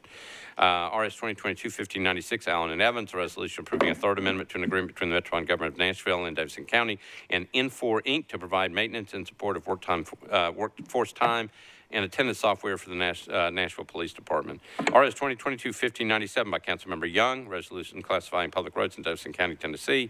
RS 2022-1598 by Councilmember Allen, a resolution authorizing the Metropolitan Department of Law to compromise and settle the personal injury claim of Kristen Jenkins against the Metropolitan Government in the amount of $24,000. RS 2022-1599 by Councilmembers Allen, Young, and others, a resolution appropriating up to $2.5 million annually through a grant contract between the Metropolitan Government of Nashville, Davidson County, through the Metropolitan Department of Water and Sewer Services and the Cumberland River Compact to provide tree canopy restoration and maintenance. RS 2022-1600 by Allen and Young.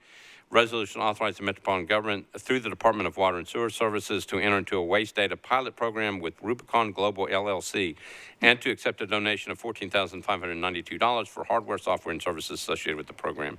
RS 2022-1601 by O'Connell, Withers, and Young.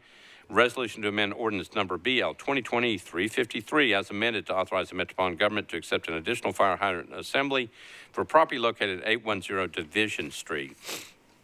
RS 2022-1602 by Councilmember Hurt, resolution honoring DeCosta Jenkins upon the occasion of his retirement as President and CEO of Nashville Electric Service.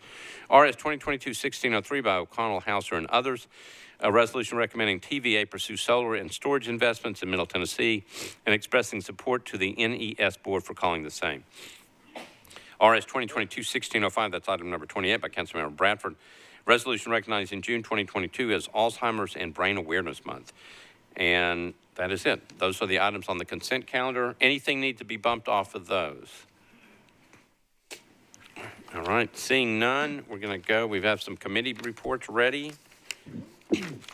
Councilmember Allen, Budget and Finance. Thank you, Mr. Vice Mayor. Budget and Finance considered the following resolutions: RS 2022-1509, 11 in favor, 0 against, 1556, 11 in favor, 0 against, 1557, 11 in favor, 0 against, 1585, 10 in favor, 0 against, 1586, 10 in favor, 0 against, 1587, 10 in favor, 0 against, 1588 and 1589, 10 in favor, 0 against, 1593, 94, 95, 96, 10 in favor, 0 against, 1598 and 1598, 10 in favor, 0 against, 1599, 11 in favor, 0 against, and 1600, 10 in favor, 0 against. All right, thanks. Councilmember Withers, Planning and Zoning. Thank you, Mr. Vice Mayor. Planning and Zoning met and considered resolutions RS 2022-1509 and recommended approval, 10 in favor, 0 against, 0 abstentions. We also considered 1588, 10 in favor, and 1589, both of those 10 in favor, 0 against, 0 abstentions. And RS 2022-1601, 10 in favor, 0 against, 0 abstentions. All right, I think that may be it for you. All right, Councilmember Bradford, you got Public Facilities. Thank you, Vice Mayor. Public Facilities heard RS 2022-1587, 1593, 1594. We all approved those with a vote of 7 in favor, none against.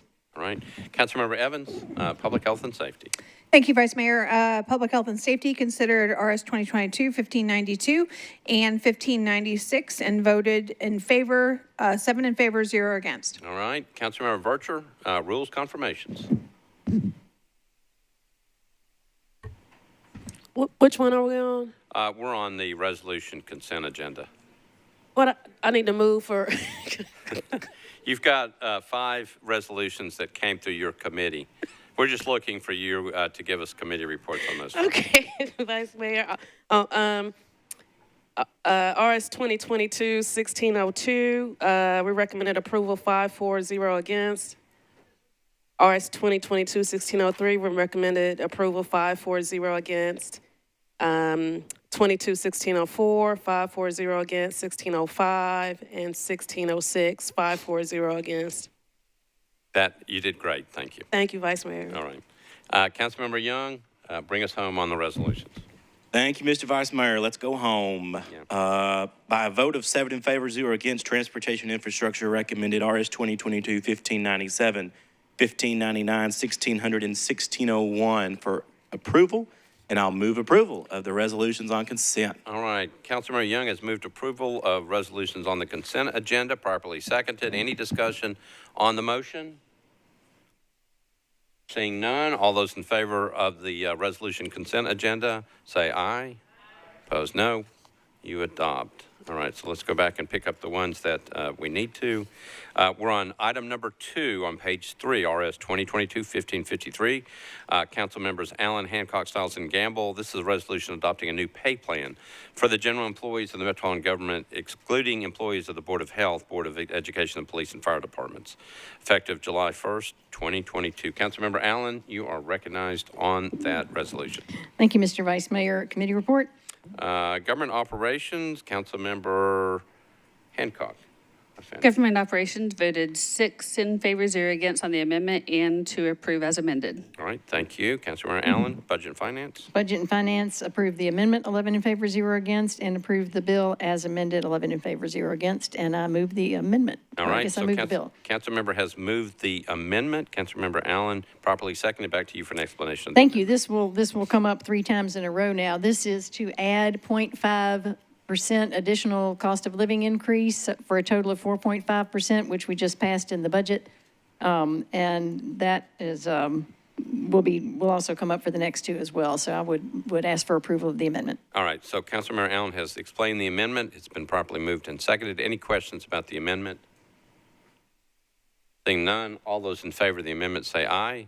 Aye. Opposed, no. Amendment's adopted. You're on your resolution as amended. Thank you. I move the resolution as amended. All right, resolution as amended, proper motion, proper second. Any discussion? Seeing none, all those in favor say aye. Aye. Opposed, no. Resolution is adopted. Same thing for number 3. We're on a resolution adopting a new pay plan for employees of the Metropolitan Departments of Police and Fire. Effective July 1st, 2022, Councilmembers Allen, Hancock, Evans, and Gamble. Councilmember Allen, you're recognized. Thank you, Mr. Vice Mayor. Committee reports, please. All right. Government Operations, Councilmember Hancock. Government Operations voted 6 in favor, 0 against on the amendment and as amended. Public Health and Safety, Councilmember Evans. Public Health and Safety voted in favor, 7 in favor, 0 against, as amended. Okay. And Councilmember Allen, Budget and Finance. Budget and Finance approved the amendment, 11 in favor, 0 against, and approved the resolution as amended, 11 in favor, 0 against, and I move the amendment. Councilmember Allen has moved the amendment, properly second. She explained it the same way. It's the same amendment. 4.5% total COLA. All right. Any questions on the amendment? Seeing none, all those in favor of the amendment say aye. Aye. Opposed, no. Amendment's adopted. You're on your resolution as amended. Thank you, Mr. Vice Mayor. I move the resolution as amended. All right. Got a proper motion, proper second. Any questions on the resolution as amended? Seeing none, all those in favor of the resolution as amended say aye. Aye. Opposed, no. You adopt. We're on number 4, RS 2022-1555 by Council Members Allen, Hancock, Evans, and Gamble. Resolution adopting a new pay plan for employees of the Metropolitan Board of Health, effective July 1st, 2022. Councilmember Allen. Thank you, Mr. Vice Mayor. Committee reports, please. I've got Councilmember Hancock for Government Operations. Government Operations voted 6 in favor, 0 against on the amendment and as amended. All right, thank you. Public Health and Safety, Councilmember Evans. Public Health and Safety voted 7 in favor, 0 against, as amended. All right, and Councilmember Allen, Budget and Finance. Budget and Finance recommended the amendment, 11 in favor, 0 against, and the resolution as amended, 11 in favor, 0 against, and I move the bill and the amendment.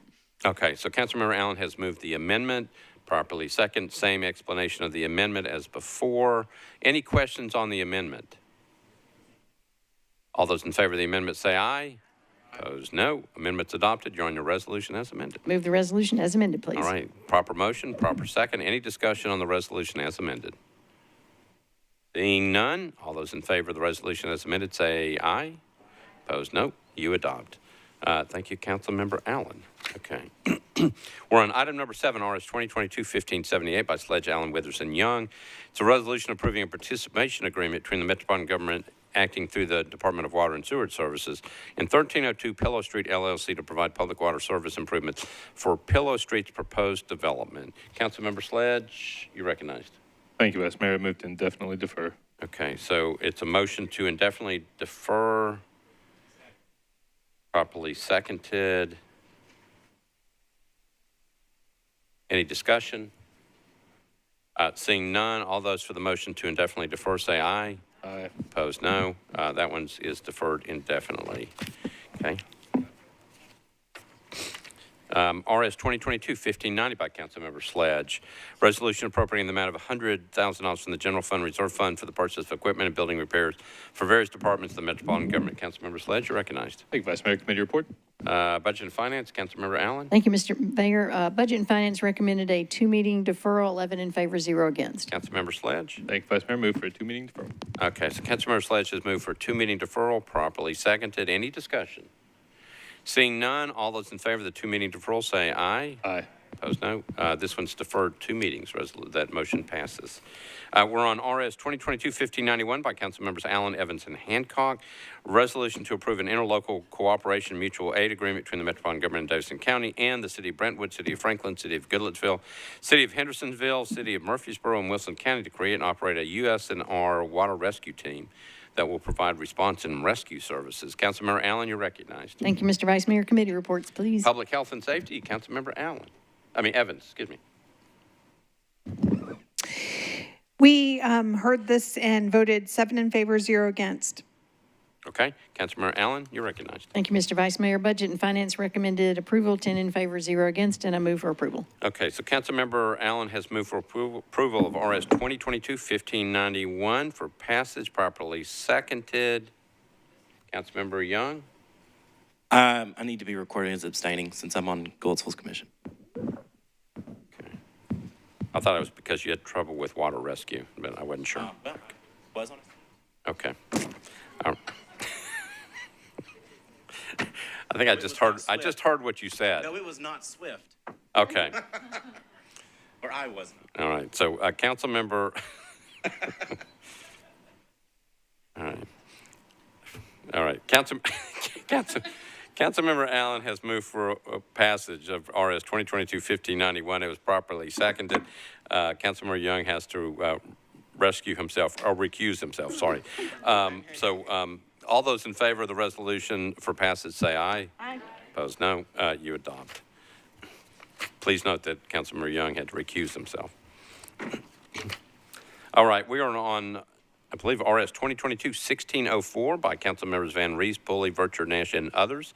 Resolution recognizes the 50th anniversary of the passage of Title IX on June 23rd, 2022. Council Member Van Rees, you are recognized. Thank you so much, Vice Mayor Schulman. I am very excited to bring this resolution. The Women's Caucus and others have been passing resolutions throughout the past year honoring Tennessee women that have benefited from and encouraged and enhanced our world, really, but particularly in the area of sports in our local area. On June the 23rd, 1972, Title IX was passed. It's very simple and very powerful. I will remind you what it says. No person in the United States shall, on the basis of sex, be excluded from participation in, be denied the benefits of, or be subjected to discrimination under any education program or activity receiving federal financial assistance. So many of us have benefited this in a number of different ways. Last May of 21, I surveyed the Metro Council members here as we began to work at the Sports Authority on forming a committee to bring professional women's sports to Nashville. And in that survey, 14 council members indicated that they participated in or had children that participated in women's or girls' sports. 10 of us have personally been involved in women's or girls' sports since the passage of Title IX. 9 of us have worked in some way in helping other children in professional sports endeavors and in the kind of the desire to do so. 3 of us have been coaches. And, of course, Mr. Russ Pulley and his affiliation with SEC is not lost on any of us. Councilmember Roberts played basketball and tennis and has the bionic knee to prove it now. Berkeley Allen ran track at Davidson College. Tom Dreffel is an incredible coach in tennis and continues to do that. Tanya Hancock has done a number of different things in sports, including Maryville High School's first ever soccer team. She's coached a girls swim team and women's running team still. Angie Henderson's daughter was a middle school and high school swimmer and now swims for a collegiate team. A lot of us, the women of the council, have benefited from this directly, but all the men and brothers and sisters of us have also benefited. I am excited about bringing this resolution to us because it not only indicates the anniversary of the 50th anniversary of Title IX, but it also acknowledges the work that we're doing to bring professional women's sports to Nashville. And I, with that, ask those all voting in the affirmative to be added to the resolution, and I look forward to this passage. Without objection, everybody will be named as a sponsor. So RS 2022-1604, Councilmember Van Rees moves for passage. Properly seconded. Any discussion on the resolution? Seeing none, we're ready to vote. All those in favor of RS 2022-1604, say aye. Aye. Opposed, no. You adopt. Thank you, Councilmember Van Rees. RS 2022-1606 by Councilmember Saguaro, Syracuse, and others. Resolution recognizing June 20th, 2022 as World Refugee Day in Nashville and Davidson County. Councilmember Saguaro, you're recognized. Oh, you know what? We didn't get a committee report on the last one. But if you ask for a committee report, I'll make sure that we get both of them in here, okay? Councilmember Sawar, you recognize. Thank you, Vice Mayor. Committee reports on 1604 and 1606. Councilmember Vercher, you should have caught me on that. Can you give me the reports on both of those? Yes, rules recommended approval, 5-4 on, you want both of them now? Yeah, I think you gave them to me already. I so- did, but okay, it's if you- okay, Vice Mayor. Thank you. 5-4-0 against for both. All right, thank you. All right, Councilmember Sawar, you're recognized on your resolution. Thank you. I pulled this out just to be able to acknowledge that yesterday was World Refugee Day. There are about 80 million individuals that are displaced out of their homes due to war and other things going on. And of that 80 million, about 20 million are the only ones that are on the UN mandate to be placed in countries like ours. And of that, only 1% actually finds a home. So we have a lot of, you've all seen the videos, you've seen the images of children at sea. I read somewhere where it says that no parent will ever put their children on sea if there were no trouble on the land. And that says a lot when you see 3-4-year-old on sea looking for a place. And so we wanted to acknowledge World Refugee Day because it highlights the needs and the dreams of refugees, but it also asks us to mobilize our political power and will to be able to help. Nashville has been very good to refugees. We have about 700 refugees in 2021 that were in Nashville. Our community is very welcoming, and there are a lot of agencies that are working to help these refugees when they come on board. And so I wanted to do this resolution, number 1, to honor World Refugee Day, 2, to thank Nashville citizens for all they've been doing for refugees and hope that we continue to do so. And 3, to also commend the agencies. NICE is one of them, Catholic Charities are 2 of the resettlement agencies that works in our city to help these refugees. But there are a host of other agencies, Turk, American Muslim Advisory Council, AMAC, a lot, Connection, that are also working with the United Way, helping to raise money to help our friends settle in their new homes, look at the cultural competencies, help them to adapt to this area. And a lot of refugees have settled here, become citizens, and contributed both financially to our economy and to our city. So with that, I want to thank everyone that is signed on already. And if there's no objection, I want to ask if everyone that is left in the room that is voting in affirmative can be added. And to thank all of you, because I think as an extension, we and the rest of Nashville for all that we're doing for people that are fleeing hardship. The Vice Mayor, thank you for always acknowledging the people from Ukraine and all that they're going to. But this is just a step forward to say that we are a welcome city, and we're going to continue to do all that we can to help everyone that come to our shore seeking for refuge. Thank you. All right, so Councilmember Sawara has moved approval of RS 2022-1606 for passage, properly seconded. Any discussion? Councilmember Bradford, you're recognized.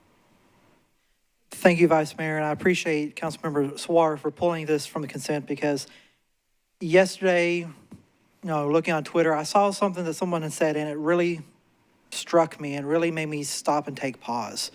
As we've discussed World Refugee Day, we think of, it was Haitians, it was Cubans, Kurds, now it's Ukrainians. But what this person said, anyone can one day find themselves a refugee, whether it's through warfare, strife, natural disaster, or economic situations. Anyone. Everyone in this room could at some point in their life potentially be a refugee. And so it really made me stop and think about my life, the opportunities that I've been afforded in my life, and wanting to make sure that we as a body, we as a city, we as a country, we as a society do more and do better, because tomorrow it could be one of us. Thank you. All right. Thank you, Council Member. All right. Everybody voting in the affirmative will be listed as a sponsor without objection. We are voting on RS 2022-1606 for passage. All those in favor of the resolution say aye. Opposed, no. You adopt. We have one late filed amendment. It is, should be in your packet. It's a resolution celebrating the first observance of Juneteenth as an official metropolitan government holiday and recognizing June 19, 2022 as Juneteenth in Nashville and Davidson County. Sponsors are Council Members Porterfield and Allen. Councilmember Porterfield, you're recognized. Thank you so very much, Vice Mayor, and thank you for everyone that has signed on to this resolution. As we know, Juneteenth is a very, very special holiday. I had the honor of speaking earlier this year when we were able to make this a MetroPay holiday. So I won't go through all the details of the importance of Juneteenth because I know that our colleagues already know this, but I would ask that everyone that is voted in the affirmative will be signed on as a co-sponsor. Okay, we're going to need a committee report. It's also, because it was late filed, a committee report from the Rules Committee. So, Councilmember Vercher, did it come before you for suspension of the rules? It did. There was no objections. Okay, and did you all consider the resolution as well? We did. Recommended approval 6-4-0 against. Okay, so Councilmember Porterfield, if you would, suspend the rules so we can get this before us properly. I would like to suspend the rules, Vice Mayor. All right, so Councilmember Porterfield has moved to suspend the rules to get this late file resolution before us tonight. Any objection to suspension of the rules? Seeing none, rules are suspended, so you're on your resolution. Thank you, colleagues. I won't repeat what I just said, but I would ask that everyone votes in the affirmative. Thank you. All right, so Councilmember Porterfield has moved her late file resolution, properly seconded. Any discussion? Seeing none, any objection to everybody voting in the affirmative being listed as a sponsor? Seeing none. All those, okay, so all those in favor of the resolution for passage on Juneteenth, well, for passage about Juneteenth, say aye. Opposed, no. Resolution passes. All right. And I believe that takes care of all resolutions, including all late file resolutions. We're on bills on first reading, introduction, first reading. Anything needs to be bumped off of introduction, first reading tonight? Seeing no hands up, if there's no objection, we'll take everything together. Could I have a motion for passage on bills on introduction, first reading? Got a motion. Proper second. Any questions? Seeing none, all those in favor of all bills on introduction, first reading, say aye. Opposed, no. You adopt. All right. So we are now on bills on second reading. Let me go through the consent calendar. These ordinances are on consent. All right. The first one up is item number 47, BL 2022-1272 is on consent. 1273 is on consent. 1274 is on consent. 1276 is on consent. 1278 is on consent. 1279 is on consent. 1280 is on consent. 1281, 1282 is on consent. 1283 and 1284 are on consent. And most of the bills. All right, so those are the bills on consent on second reading. Anything that needs to be bumped off? All right. All right, here they are. First one up is item number 47, BL 2022-1272 by Hancock, Allen, and others. Ordinance approving a lease agreement between the Metropolitan Government through the Mayor's Office of Emergency Management and General Services and the Community Resource Center for use of a warehouse. BL 2022-1273 by Allen and Young, ordinance granting the purchasing agent the authority to extend the terms of contract for the Murfreesboro Pike Complete Streets Architectural and Engineering Services. BL 2022-1274, Evans, Welsh, and Stiles, ordinance approving a revised organizational plan for the Metropolitan Health Department of the Metropolitan Public Health Department of the Metropolitan Government. Item number 51, BL 2022-1276 by Alan Bradford and others. Ordinance approving a license agreement between the Metropolitan Government acting through the Board of Parks and Recreation and the Nashville Food Project for the use of commercial community gardening at Mill Ridge Park. Item number 53, Bill 2022-1278, Evans, Withers, and Young. Ordinance authorizing the Metropolitan Government to negotiate and accept a permanent easement for the Jacksons Valley Road Stormwater Improvement Project for 6 properties located on Jacksons Valley Road. BL 2022-1279 by O'Connell, Withers, and Young.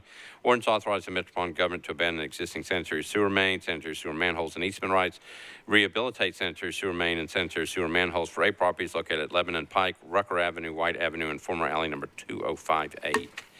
BL 2022-1280 by Van Reese, Withers, and Young.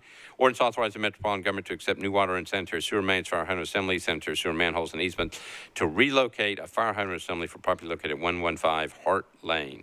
BL 2022-1281, Rutherford, Withers, and Young. Ordinance authorizing the Metropolitan Government to accept new sanitary sewer mains, manholes, fire hydrant assemblies, and easements, property located at 5215 Blue Hole Road.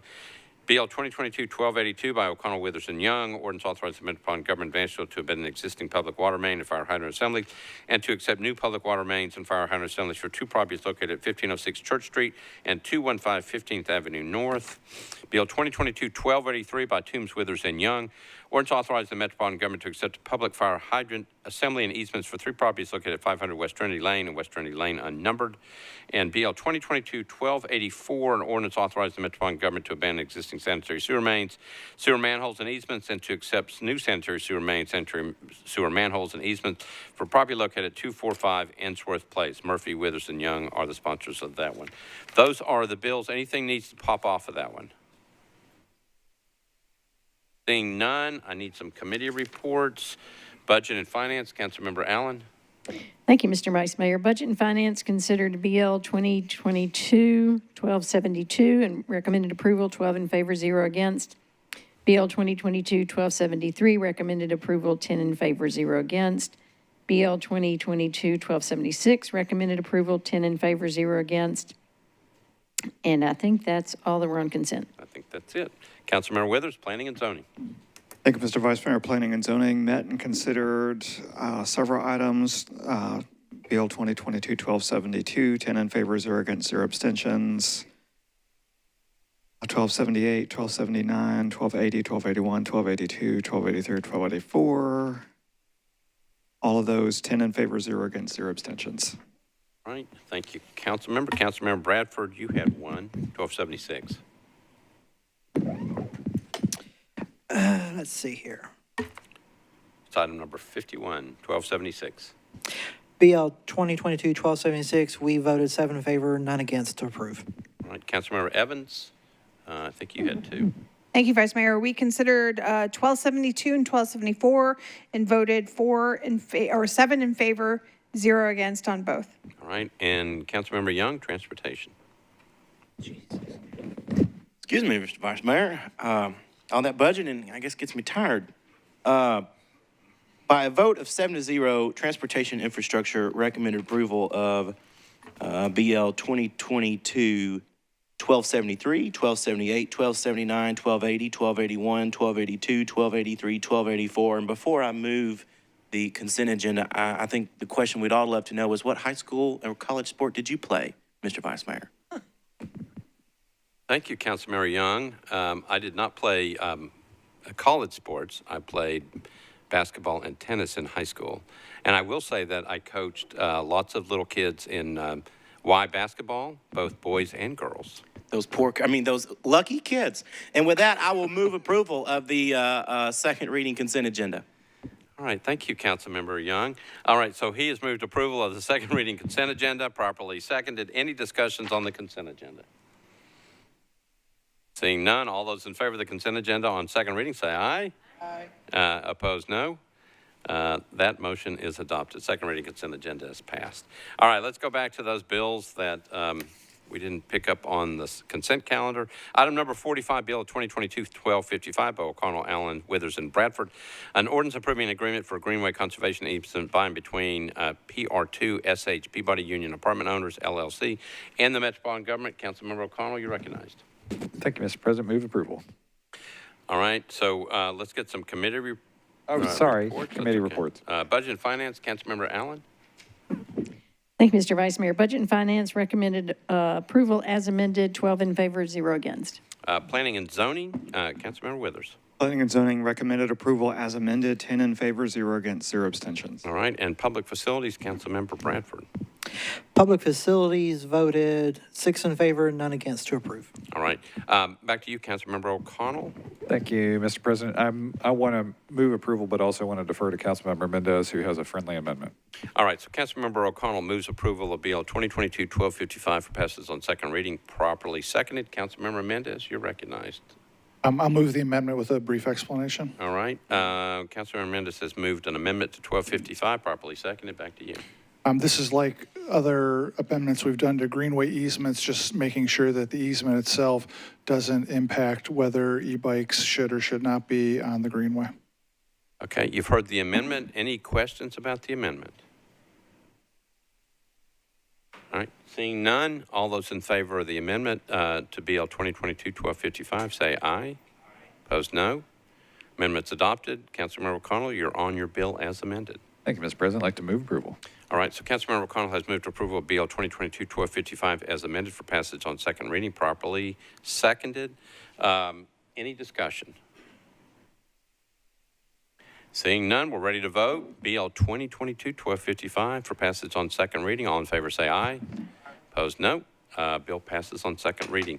We're on item number 46, BL 2022-1269 by Councilmember Hancock. Ordinance to amend Title II of the Metropolitan Code pertaining to the Board of Fire and Building Code Appeals. Councilmember Hancock, you're recognized. On this longest night of the year, we elected to do something unique this time, and we deferred for one meeting. 6 in favor, 0 against. Okay, that's the committee report. Okay, so back to you for Yes. What do you want to do on the bill itself? I'd like to move the bill to be deferred one meeting. Okay, so the motion is to defer one meeting, properly seconded. Any discussion on the deferral motion? Seeing none, all those in favor of the deferral motion say aye. Opposed, no. This one's deferred one meeting. Right. We're on item number 50, Bill 2022-1275 by Councilmember Syracuse, Allen, and others. It's an ordinance accepting a greenway conservation easement on certain property located at 433 Opry Mills Drive, owned by the Opry Mills Mall Limited Partnership. Councilmember Syracuse, you're recognized. Thanks, Vice Mayor. Committee reports, please. Budget and Finance, Councilmember Allen. Thank you, Mr. Vice Mayor. Budget and Finance recommended approval of 2 amendments, 12 in favor, 0 against, and approved as amended, 12 in favor, 0 against. And I would like to request that as part of the Transportation and Infrastructure Committee, that Councilmember Young tell us what sports he played in high school and college. Councilmember Young, Transportation Committee report, and an answer to Councilmember Allen's question. Challenge accepted.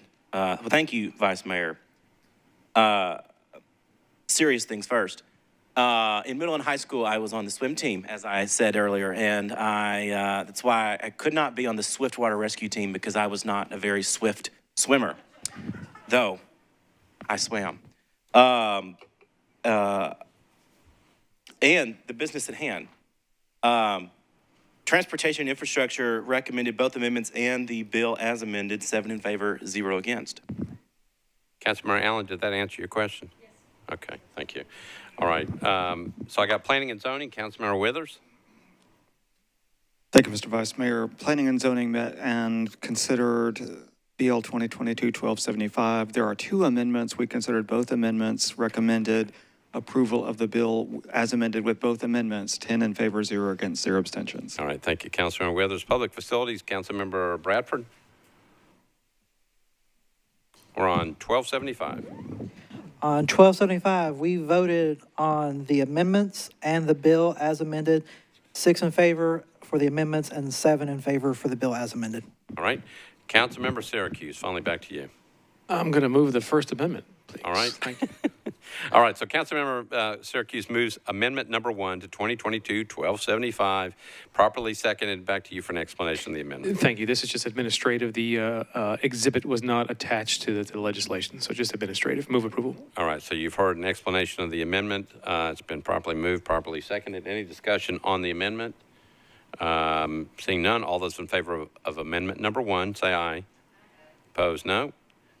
Amendment number 1 goes on. Amendment number 2, Councilmember Mendez, you're recognized.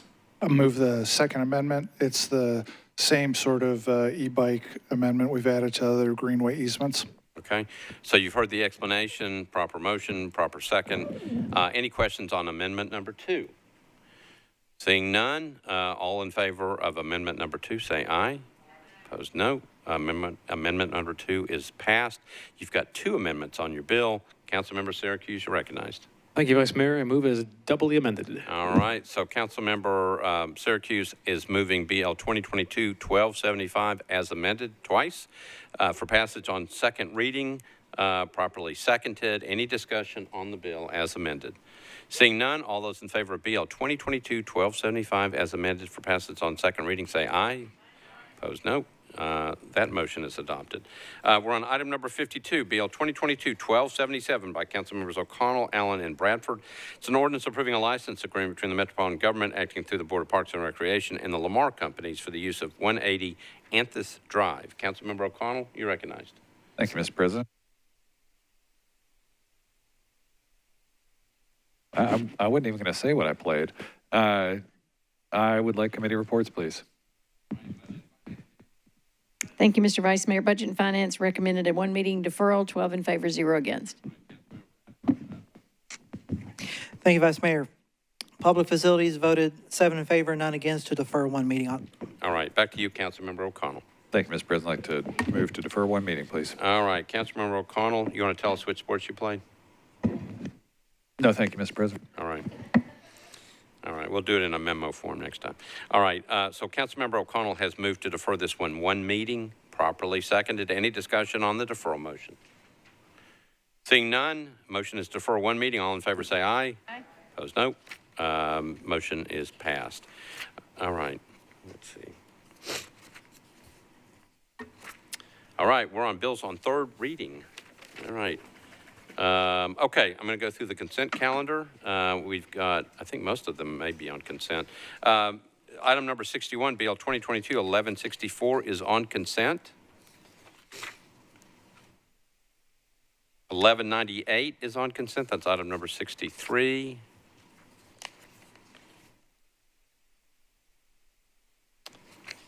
$12.51 is on consent. 1253 is on consent, 1254 is on consent, 1256 is on consent, 1257 is on consent, and 1258 is on consent. Anything needs to be bumped off the consent calendar on third reading?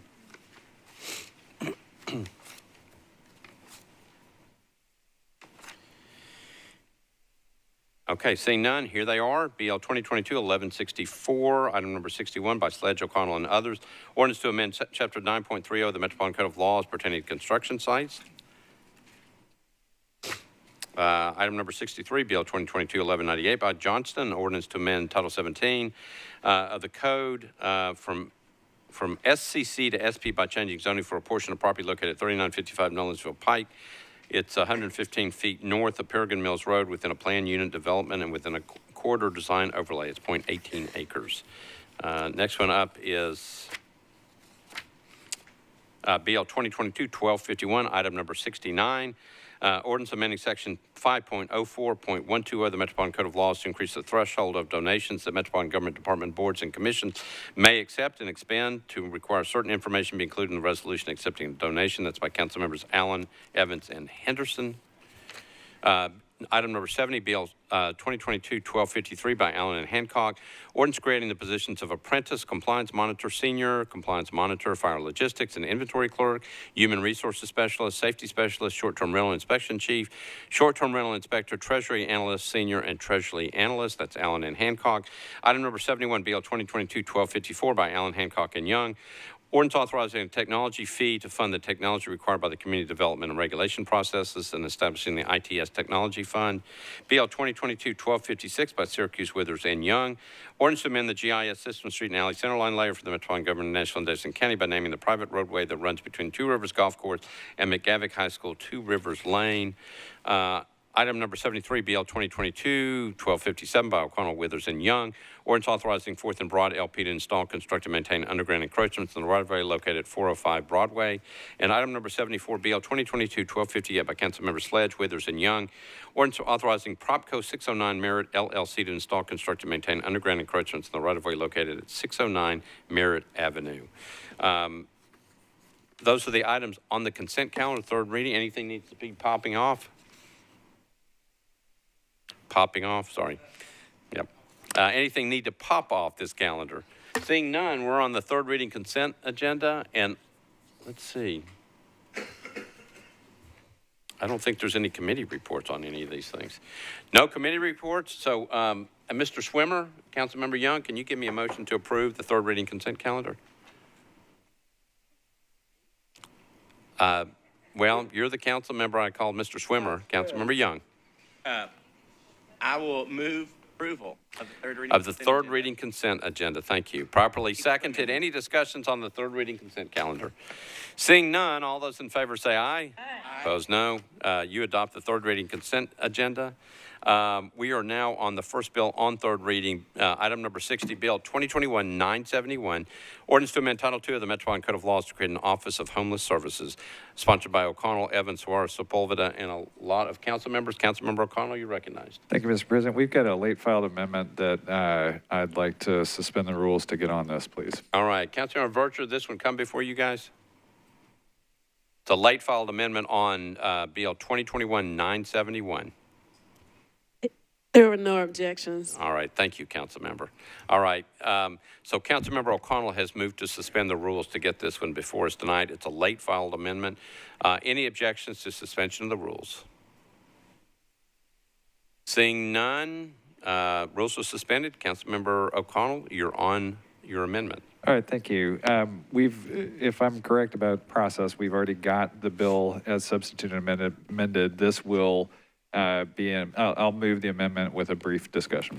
All right, so Councilmember O'Connell has moved amendment to Bill 2021-971, properly seconded. Back to you for an explanation of the amendment. Thank you, Mr. President. We had great collaborative review with Metro Legal, HR, the mayor's office, and I think we've come up with an effective compromise here that ensures that the Homelessness Planning Council is involved definitively in the hiring process of the director for this new department. And so that's really the intent of this amendment, is to change that up a little bit. I appreciate the feedback we got from colleagues as we sought to get to a better compromise. I know council members Allen and Druffel had expressed some concerns. I think this should resolve most of those, and would encourage colleagues to support. Okay, you've heard an explanation of the amendment. Any questions regarding the amendment? Seeing none, ready to vote on the amendment. All those in favor say aye. Opposed, no. The amendment's on. So Councilmember O'Connell, you're on your bill as amended. Councilmember Evans did have an amendment in the packet. Councilmember Evans? Thank you. I'm not moving that amendment in favor of Councilman O'Connell's. Thank you. All right, thank you, Councilmember Evans. Okay, so Councilmember O'Connell, you're on your bill as amended. Thank you, Mr. President. I'd like to move the bill as substituted and amended with a brief comment. All right, so you've heard the motion, properly seconded. Back to you. Thank you. This represents a remarkable moment of consensus. I think multiple Metro departments, the mayor's office, the Metro Council, the consultant that reviewed performance of our homelessness services are all in agreement that a standalone department for service delivery is a useful and potentially necessary outcome. This should deliver greater accountability, streamlined service delivery, and better outcomes for the unhoused in Nashville. And again, just in terms of the amount of stakeholder work that went into this, we talked to the Homelessness Planning Council. We worked with the Barnes Fund, multiple private housing developers that work on affordable housing. Of course, went through the stakeholder process with the consultant report that we received. And again, multiple Metro departments in the mayor's office and council. And so really grateful for all of the interest, support, and effort to get this across the finish line. And I think this will yield better results for our most vulnerable citizens. Encourage colleagues to support on third reading. Thank you. All right, thank you, Councilmember Hauser. I just have a question for clarity. I'm trying to figure out which amendment we are moving on. Is it the one that was on our desk? Is this the one that we are moving, or is that the one that has been just eliminated? Councilmember O'Connell. Thank you. You should have an email with the final version of it. It's very similar to the one in the packet, but Councilmember Evans, I think, agreed with some of the language changes I had tweaking. So there's a version of it in your email. So the one we are moving is the one that says including up to 2 representatives. Is that the one? It says at least 1 rather than up to 2. Okay. All right. Good deal. Thank you. All right. Thank you, Councilmember. Anybody else? All right. We have a motion before us, which has been properly seconded to approve Bill 2021-971. I think as substituted as amended. This is for passage on third reading. Seeing nobody in the queue, all those in favor of BL 2021-971 for passage on third reading say aye. Opposed, no. The bill passes. Item number 60, BL 2021-971 as substituted as amended passes. Thank you, Councilmember O'Connell. We are now on item number 62, BL 2022-1169 by Council Members Benedict, Allen, and Withers. Ordinance approving a lease agreement by and between the Metropolitan Government of Nashville and Davidson County, acting by and through the Metropolitan Board of Education and East End Prep. Councilmember Benedict, you're recognized. Thank you, Vice Mayor. With all committee reports in, I would like to defer this and give a brief explanation, but I think I'd like the director to please explain what a deferral with this bill does. All right. So the motion is to defer indefinitely? She's going to tell you. Okay. Ms. Darby? Rule 43 requires that a deferral at this time would essentially be a withdrawal, and the matter would be permanently removed by the clerk from the agenda. All right. Councilmember Benedict, you're recognized. Thank you. So this is in negotiation still. The original agreement that was put in front of us with this legislation was for lower than market rate for the building where this charter school is. And so what we talked about, or what I'm working on doing, and with the administration and through MNPS, is to get a market rate rent in this taxpayer public-owned property. So that is going back and forth. At this point, it seems to be agreed upon. The question becomes, since the lease was backdated a year ago, the question is about what is owed for that first year. So I think there seems to be a concern there. I've spoken with the school executive director to see what we might be able to do to prorate that or amortize that rather over the coming 12 months. So that's still happening. That's still going on with MNPS. So with that, I do think that let me back up. I intend to bring another bill forward with this when we get that lease agreement in place. But for now, based on the deferral, it sounds like it's a withdrawal. So I don't know, should I just withdraw rather than vote for the deferral? What would the best course of action? I guess let's have the vote. Just vote for a deferral. All right. So the motion is to defer. One time. It doesn't matter. Yep. Indefinitely to one meeting, it causes the same Defer thing. one time. Okay. So the motion is to defer one meeting, properly seconded. Discussion, Councilmember Allen. Thank you, Mr. Vice Mayor. I just have a question on this. My understanding is that the lease was signed a year ago and that the school has been paying the rent in good faith, thinking that that's what had been agreed to, that it was signed by all parties. It just, now these things have to come before the Metro Council. So I'm just asking the lawyers in the room, what happens when people have already signed a lease and started paying rent? Can you legally go back and say, well, actually, we didn't mean it. We're going to do a different lease starting a year ago now? The lease was signed, but it wasn't signed with authority to be entered into. So those agreements, while we can't unilaterally force somebody to change their mind and enter and to change that agreement with us, we can still negotiate that term of that lease. Again, can you remind me of the timing of when we made the change that the leases needed to come before the council? Was that before that June 1, 2021 date? I don't know that there was a change. I think that these types of leases should have been coming before the council. Given back that, yes. Okay. Okay, I mean, I appreciate all the work that Councilmember Benedict has done to make sure that we receive value for our buildings. I just want to make sure we don't get ourselves into legal trouble by having someone who thought they had signed a lease and had been paying on it for a year.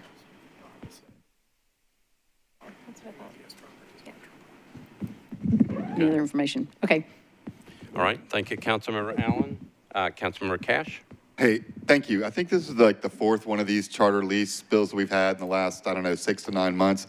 I think, and I think it goes to the district council person. I think each district council person that's had one of these has done a good job of researching it and working with MNPS. I think we need to work with MNPS and have an overall policy. I mean, maybe they still need to go through, but I think sometimes asking the same questions for each different lease, and it's kind of getting treated differently a little bit each time. So I think an overall policy and kind of an overall understanding of what we want to charge and kind of MNPS's policy with leasing their buildings to charter schools. So I would encourage the administration or somebody to work on this so we're not kind of treating these differently each time. And I think there's one we've passed two, one still out there for deferral. So I just wanted to make that clear that I think we need more cohesiveness on these school charter leases. And I will add, I was too busy in high school to play sports. I had a job, so. Thank you, Councilmember Cash. Councilmember Rosenberg.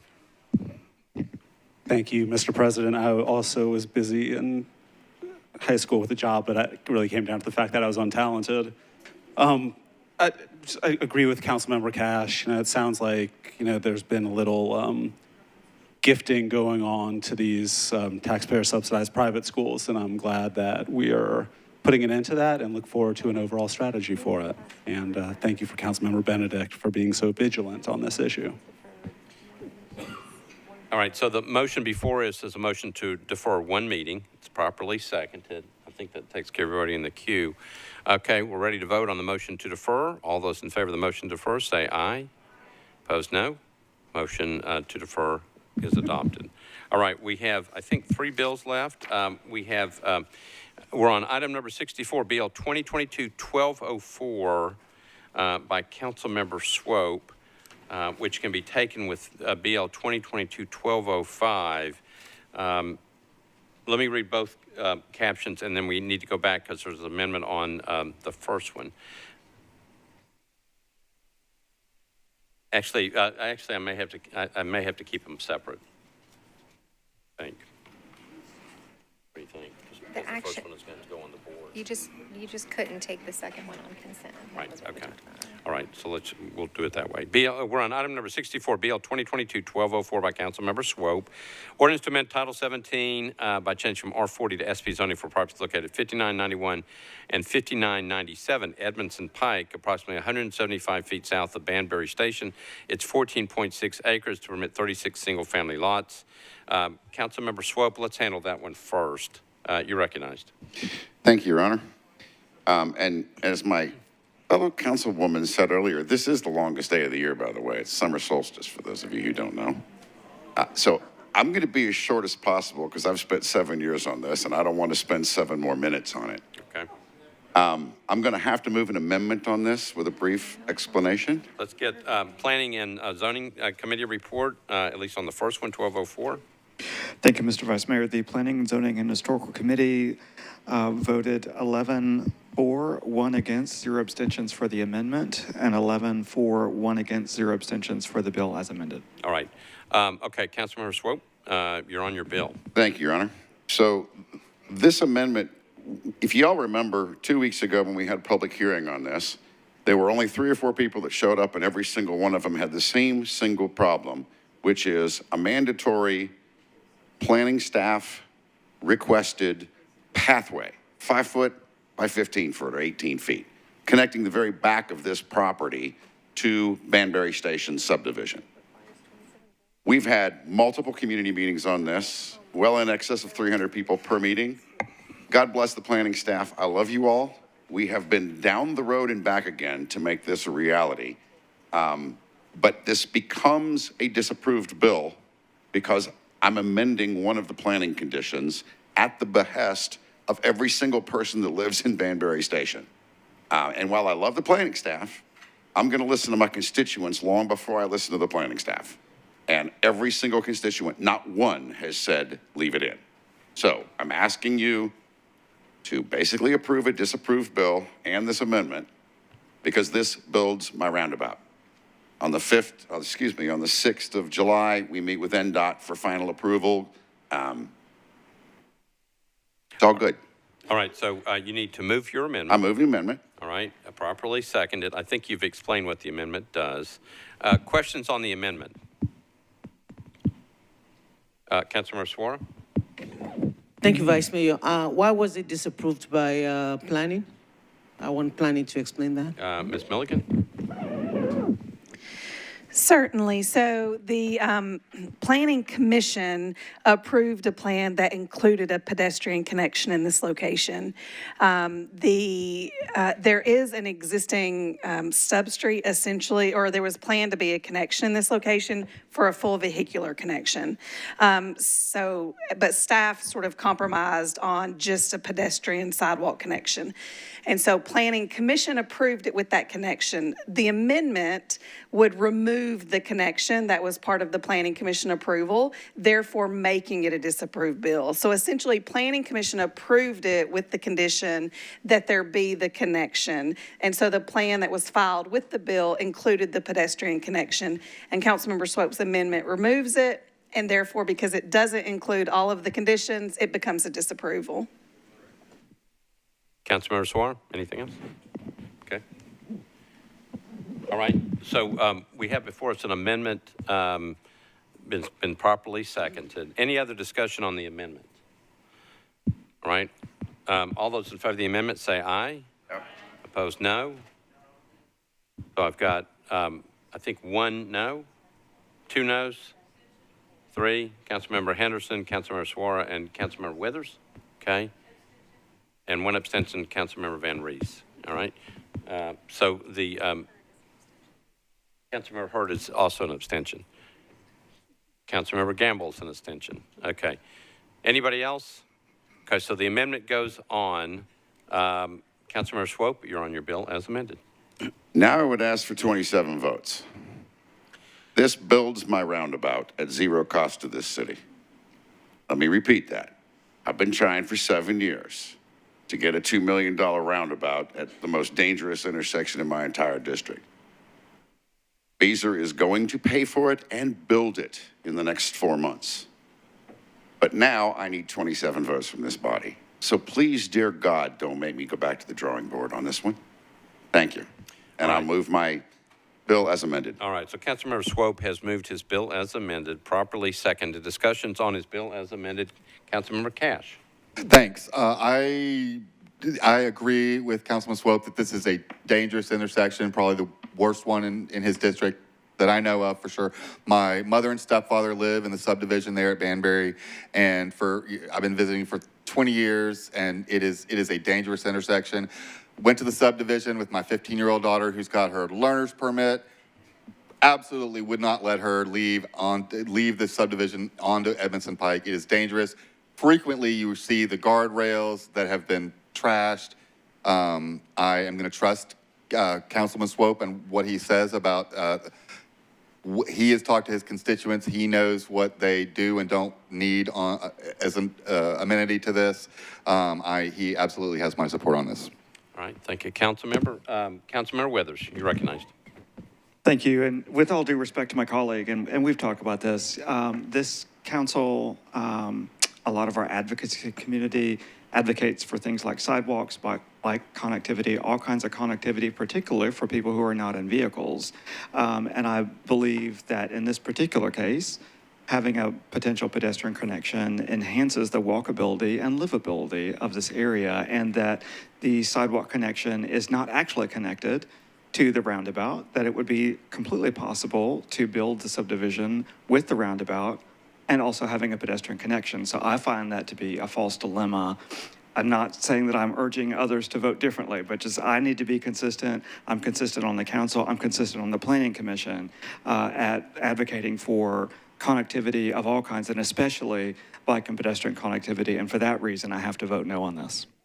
Okay, thank you, Councilmember. Councilmember O'Connell, you're recognized. Thank you, Mr. President. Rise and support my colleague from District 4, and I played JV basketball and soccer.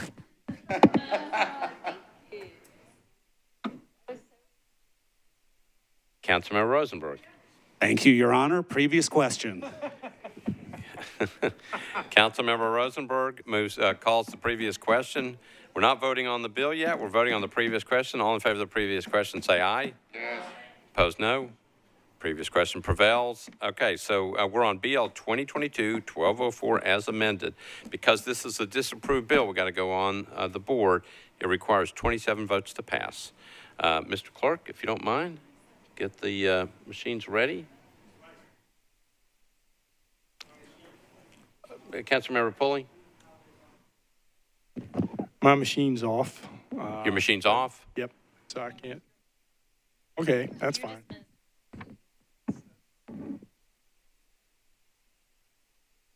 All right. We need to find somebody to turn it back on. I've got a technical expert, Councilmember Sledge, who's probably going to fix this problem here. He may have. Yeah, now says no signal detected. Have you tried turning it on and off again? Just kidding.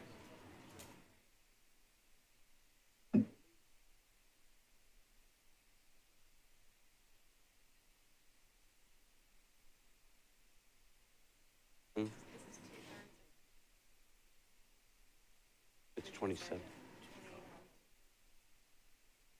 thought it was always 27 votes.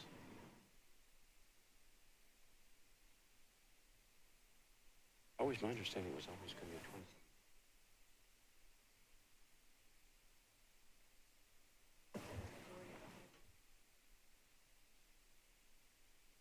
Oh, what does that mean?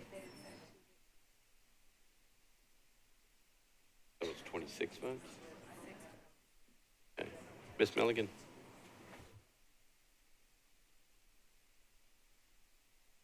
On this council for 20.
It'll only show up at the, okay. All right, are we good to go?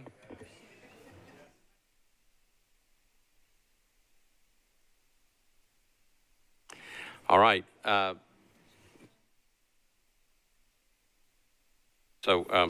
Clerk, we ready to vote? We are on Bill 2022-1204 as amended. It is a disapproved bill from the Planning Commission. Ready to vote? All right.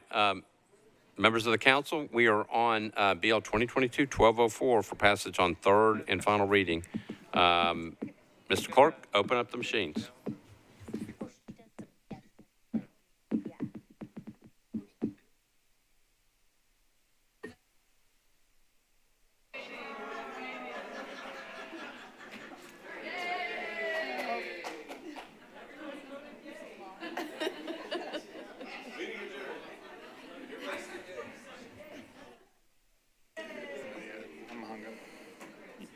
You're hung up.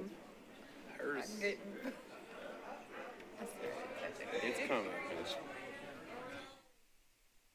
Let's just hope that there's enough.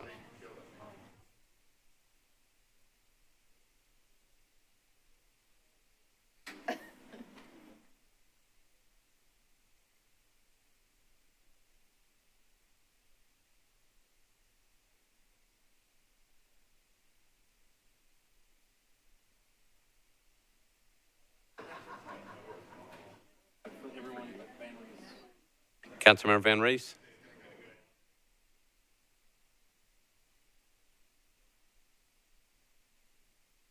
vote for Van Reese.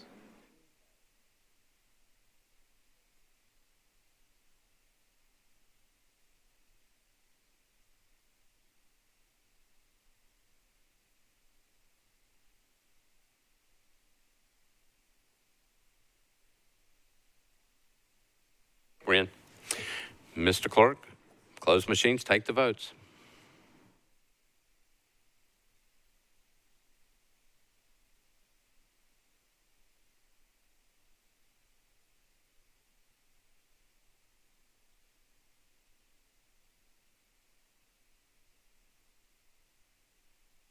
Ayes 30, noes 1, 4 abstentions. Councilmember Swope, congratulations. All right, so we're on item number 65, which is the companion bill, ordinance to authorize building material restriction requirements for Bill 2022-1204, specific plan zoning district located at 5991 and 5997 Edmondson Pike. Proposed ordinance requires certain materials to be restricted in the construction of buildings. Councilmember Swope, you are recognized. There you go. Thank you, Your Honor. I don't think there's any committee reports on this one, is there? There is. It's a committee report from Planning and Zoning. Councilmember Withers. Please.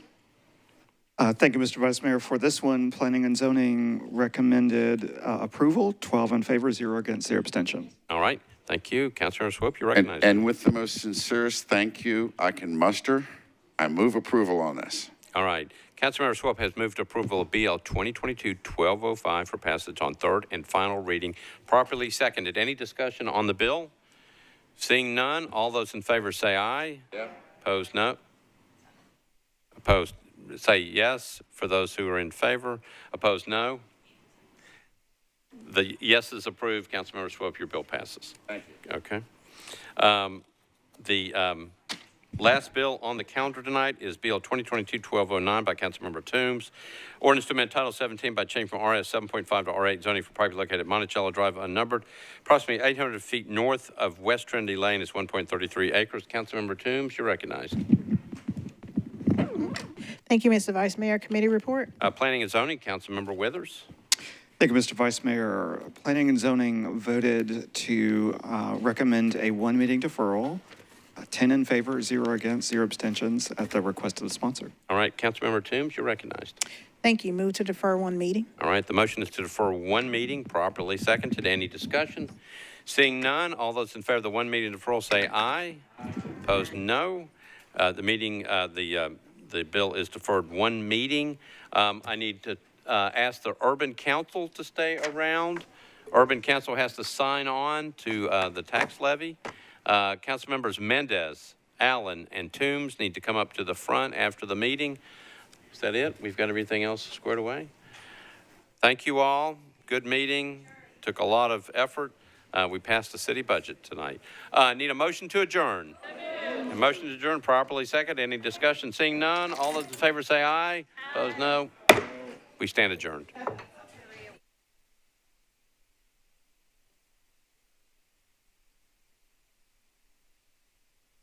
Backed up since none of them could be held yesterday due to the holiday.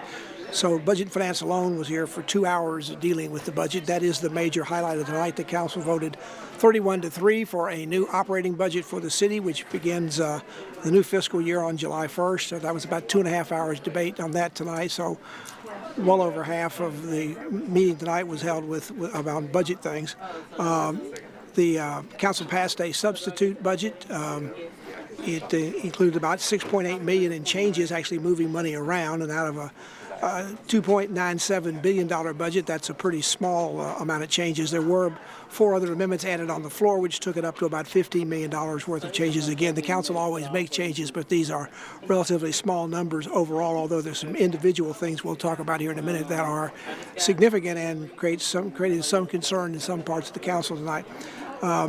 First, from the details from out of the substitute budget, the council in the substitute budget added filled a $22.6 million deficit in the school budget, which had been caused by a cut in state funds due to declining enrollment. Substitute budget divided that up roughly between a third of the money coming from the city Metro's fund balance, a third from cuts in Metro's general government budget, and a third from the school budget. Additional budget funding in the budget was moved around. $4 million more for Metro School for pay raises. That's in addition to the 4% cost of living raises and step raises, another for bus drivers, cafeteria workers, and paraprofessionals. It's already been included. This added increase will bring all support staff up to a living wage and address compression issues, although it's not the only time tonight with an amendment that the council dealt with that. There's also an additional $2.9 million moved in the budget to allow for an additional 0.5% cost of living increase that brings for all Metro employees the raise up to 4.5%. The current budget was 4%. Actually, the Civil Service Commission had recommended a 5% increase in terms of the COLA. There also will be step raises of 6% for employees who are eligible to receive that. The other changes in the substitute budget included $200,000 for the Metro Sports Authority to fund a study on the city's ongoing obligations to Nissan Stadium. This comes as there's an indication that there may be an effort to build a new stadium, a dome stadium across on the East Bank, and also perhaps to renovate instead. This new budget adds about 500 new employees. This seems to be justified by the Cooper administration, saying we've gone through a lot of freezes on hiring, and now that the economy is opening up again, at least in terms of COVID, it's time to start bringing in more people to do some of the things for services they're looking to do. I mentioned there were 4 amendments added tonight, two of which are of some size. One is a $2 million addition to the city's general hospital subsidy. That money is going to be coming out of the judgments and losses fund along with the 4% fund. That created some concern for some council members because it's getting into contingencies and reserve accounts.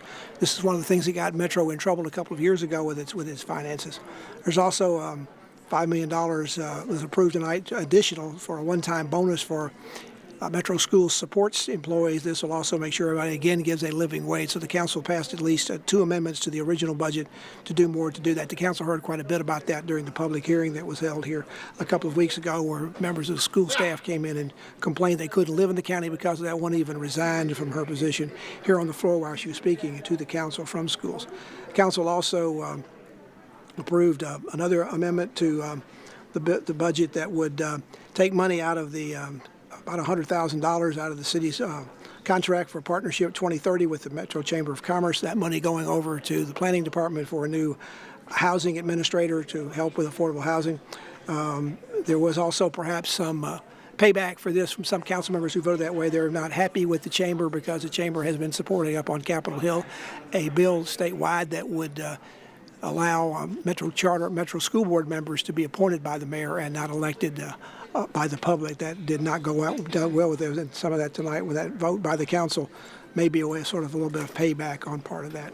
The council also funded out of the fund balance another $5 million, I believe, to move forward on another project that the councils wanted to do to help give more money to a one-time bonus for support people in there, and so we'll see what that winds up doing. Again, that's been a concern about that. It's in the budget. I don't imagine the mayor will make a change to veto that, but I suspect that will be an ongoing concern to see if the local economy continues to generate enough tax increases that taking the additional money out of reserves won't come back to bite the council when they get ready to put their final budget together before the next election coming up next year.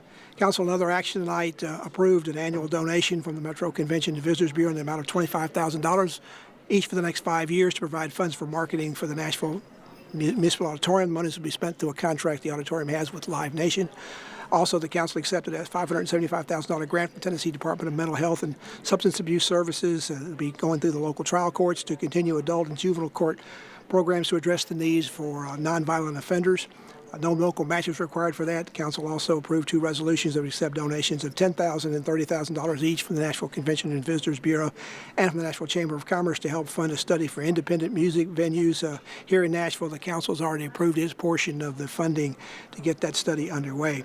Council also approved an interlocal cooperation and mutual aid agreement between Metro, the cities of Brentwood, Franklin, Goodlettsville, Hendersonville, Murfreesboro, and Wilson County to create and operate a USNR water rescue team that will provide response and rescue services. They also approved an affiliation agreement between Metro Board of Health and Lipscomb University to provide opportunities for students to enroll in various health professions already doing that to be able to participate in those opportunities, clinical opportunities. The health department will be providing those clinical training experiences. The students would not receive any compensation and would not be considered Metro employees. Similar agreement about this was approved first back in 2017. Finally, a total of over $2.5 million was appropriated to the Nashville Public Library to contract with 17 local nonprofit organizations to provide free and high-quality after-school and summer programming through the library's Nashville After School Zone Alliance program. Under memorializing resolutions, the council honored DeCosta Jenkins on the occasion of his retirement as president and CEO of the Nashville Electric Service. They also approved a resolution recommending TVA pursue solar and storage investments in Middle Tennessee. The resolution also expressed support to the Nashville Electric Service Board for calling for the same. The council recognized the 50th anniversary of the passage of Title IX on June 23, 1972. They also recognized the month of June as Alzheimer's and Brain Awareness Month, and finally recognized June 20th, 2022 as World Refugee Day in Nashville and Davidson County. There's also a later resolution approved tonight celebrating yesterday's Juneteenth celebration. It's the first time that has been observed as a Metro holiday. Two bills to watch on third reading both passed tonight. One would set up a separate Office of Homeless Services. This has been negotiated for some time in the council. They feel like this will better help Metro's homeless efforts to be put into a separate department that has been passed. It's been funded within the budget. They also approved a bill that's been under the council's concern for some time about regulating outdoor construction noise. There have been earlier bills about this. This one has been in the council since March, and it did appear and approved tonight. The council is now in recess until July 5th, the day after the 4th of July holiday. We hope you all have a great 4th of July holiday. We'll see you back here the next time on July 5th. Until then, I'm Pat Nolan, and good night from the council chambers. Tonight's meeting of the Metropolitan Nashville and Davidson County Councilors come to you live from the council chambers at the historic Metro Courthouse. It's been a public affairs presentation of the Metro Nashville Network.